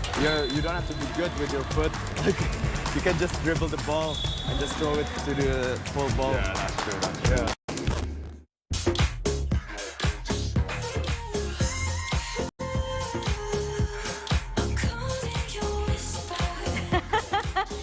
Enjoying myself too much? Yes. You know what time it is. You know what time it is. It's entertainment news time. IU has released a music video for her latest single, Love Wins All, starring V of BTS on her YouTube account on January the 24th. IU officially uploaded the music video for her latest single, Love Wins All, after announcing the official trailer. And it's her 10th digital single and her first comeback in more than 2 years. It also contains a surprise appearance by V of BTS, who acted alongside IU. Concrete Utopia director Tai-hwa helms the music video, which tells the heartbreaking story of a couple played by IU and V, who struggle to survive in a post-apocalyptic future. The music video has garnered 3.3 million views and has reached number 3 in YouTube Music's trending in a short period of time. That's gonna pave their way to a film career, maybe. Yeah, I mean, good Right? storyline. Like it. A bit of everything. And now, next up, the Academy of Motion Picture Arts and Sciences have announced all Oscar nominations in Los Angeles on January the 23rd, with Christopher Nolan's blockbuster Oppenheimer snatching 13 nominations. And I know what it means if the Nazis have a bomb. The 96th Academy Awards has announced all of its nominations. Christopher Nolan's Oppenheimer is up for 13 nominations. The 3-hour masterpiece is nominated for various categories, such as Best Picture, Directing for Nolan, acting nominations for Cillian Murphy, Robert Downey Jr., and Emily Blunt, and many others. Some things have been happening that might be related. Cold shower. In contrast to Oppenheimer, the hit movie Barbie gained fewer nominations than its competitors. The film, with total ticket sales of more than $1.4 billion, only received 8 nominations, including Best Film, Best Supporting Actor, and 2 Best Song candidates, namely What Was I Made For and I'm Just Ken. This wealth should come to us. Their time is over. Meanwhile, Martin Scorsese's epic Osage, Killers of the Flower Moon, and Yorgos Lanthimos' Frankenstein film Poor Things received 10 and 11 nominations respectively. The winners of the Oscar will be announced on March 10th. The event will take place at the Dolby Theater in Los Angeles, California, with Jimmy Kimmel as the host. She's an experiment. Good evening. Her brain and her body are not quite synchronized. But she's progressing at an accelerated pace.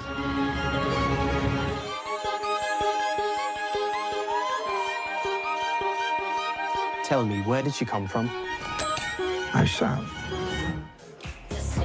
Gosh, super interesting, huh? I mean, I'm rooting for a lot of films there. Killers of the Flower Moon. You were was looking so at it good. like... I was like so keen. I'm like, who are the nominees? Who are the nominees? A lot of films to watch. I mean, yeah. Barbie and Killers of the Moon made it to Best Pictures, but Yes. Margot Robbie and Leonardo DiCaprio didn't make it to the list of Best Actress or Best Actor. Seriously? Are you sure? I'm pretty sure they're not. But it was Honestly. they're nominated for the Golden Globes, right? Margot Robbie. I don't know, but I'm surprised Leonardo DiCaprio has not been nominated because I think that's his best performance or one of his best performances throughout his career. Wow, that's weird. But you know, exciting because there's plenty of really good movies in the nomination for Best Picture. And one of them that I would recommend, I mean, all of them are great. Past Lives and Anatomy of a Fall. That's amazing. That is currently playing actually in Indonesia and CGV. Anyways, let's talk about, ooh, look at this cable coming out here. What's going on Too here? excited. Too excited. Cable's coming out. If you are in need to let out of stress amid the hectic political campaign season, well, we have this lighthearted movie that we can recommend to you. The movie Agak Lain, or slightly different in English, stars a number of comedians who will deliver some good laughs. Kocok seramnya, boleh. Dilihat-lihat dulu aja, Kak. Agak Lain is a mystery comedy film starring 4 Agak Lain podcasters. The movie stars Benedion, Indra Jegel, Boris Bokir, Ari Kriting, Indah Permatasari, Tisa Biani, and many more. The movie is produced by Ernest Prakasa and directed by Muhadli Acho, who shot the movie in a real night market. The movie aims to give some refreshment in the midst of the current political campaign. Si pasar malam itu memang pasar malam beneran yang biasa mereka biasa berpraktek. Biasa show di mana beroperasi. Mereka yuk bawa yuk semua rombongan kalian kita cariin lahan, setup di sini, kita syuting di sini. Ini adalah sajian di tengah-tengah ribut-ribut politik, mudah-mudahan ini bisa jadi kayak oase lah di tengah-tengah dari menyegarkan aja lah, dan jadi bisa bersatu lagi tawa-tawa bareng teman-teman. Tapi ada sisipan drama. Agak Lain tells the story of Benedion, Indra Jegel, Oki Rengga, and Boris Bokir, who have been a long-time friends, each holding different dreams. Pressured by money, they open a haunted house business at a night market, which leads to a series of unfortunate events. The cast made many improvisation during the production, as many of the cast are comedians. They hope that it can give the audience a good laugh. Main dengan orang-orang ini kan kalau kita mau improvisasi kan ujung pukul ujung tidak ada habisnya ya. Jadi memang kadang-kadang justru yang sulit itu adalah mengerem itu semua. Ini banyak sekali tawa yang dihasilkan di film ini. Kami harapannya kalian datang, nonton, pulang happy. Udah itu aja. Agak Lain will be released in cinemas on February the 1st with drama, horror, and comedy all packed into one movie. Reski Anasto for See Today. Yes, I mean, I would like to see that movie because there's a lot of Indonesian stand-up comedians there. Yeah. And they're really funny. Emang agak lain. Agak lain. Agak lain means a little bit different. Just a little bit. Just a little bit. I don't think they're just a little bit different. They're a lot different. Anyways, that does it for today's episode of the C Morning Show on See Today. It is always a pleasure to bring you the news. And be sure to follow us on our social media through Instagram, X, and our YouTube channel at See Today News. And See Today can now be enjoyed in Australia on Fox/Flash app or in Macau Cable TV channel 84. Or if you're in the Philippines, you can also watch us on the Converge Vision channel 58. Or as I mentioned to my wife this morning, try to catch us in Singapore while you enjoying Coldplay on channel 15 or 720. Coldplay, lucky wife. And for all you Telkomsel users, you can also watch the See Today on the Max Stream and My Telkomsel app. Don't forget to also tune in again, same time, same channel tomorrow, and be sure to catch our afternoon show every day at 5 p.m. I'm Karina Basrewan. I'm Indra Marpao. I'm Marissa Anita, and we'd like to say, see you in Indonesia, see you the world. See you today.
Hi, I'm Seprehan and I'm here in my private corner and welcome back to Satisfactory. Cook healthy and cook happy.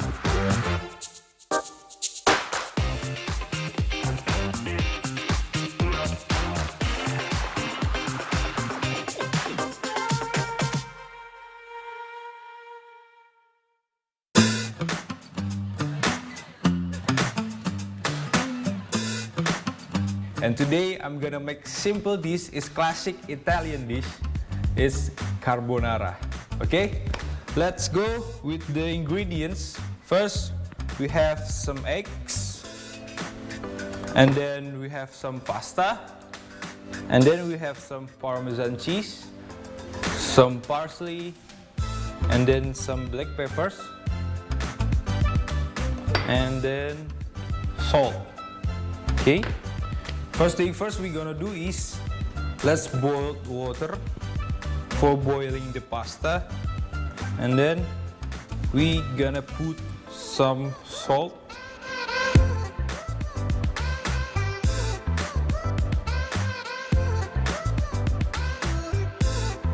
okay. Now we just wait for the water's boiled, and then we seasoning the beef. When you use bacon or smoked beef, you don't have to season it again. So, because we have just slice of beef, we need to seasoning for the taste. Actually, in the real carbonara, they will use some porchetta beef. Porchetta is like pig cheek. Just rub it all over it.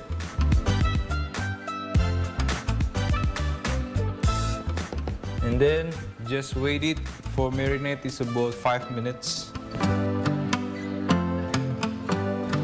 Let's check the water. It's almost done. And then we take the pasta.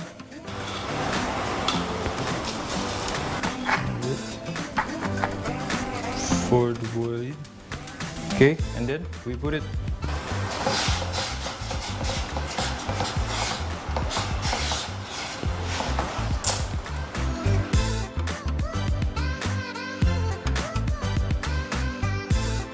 And for the beef, when it's done for marinate, and we can put it in here.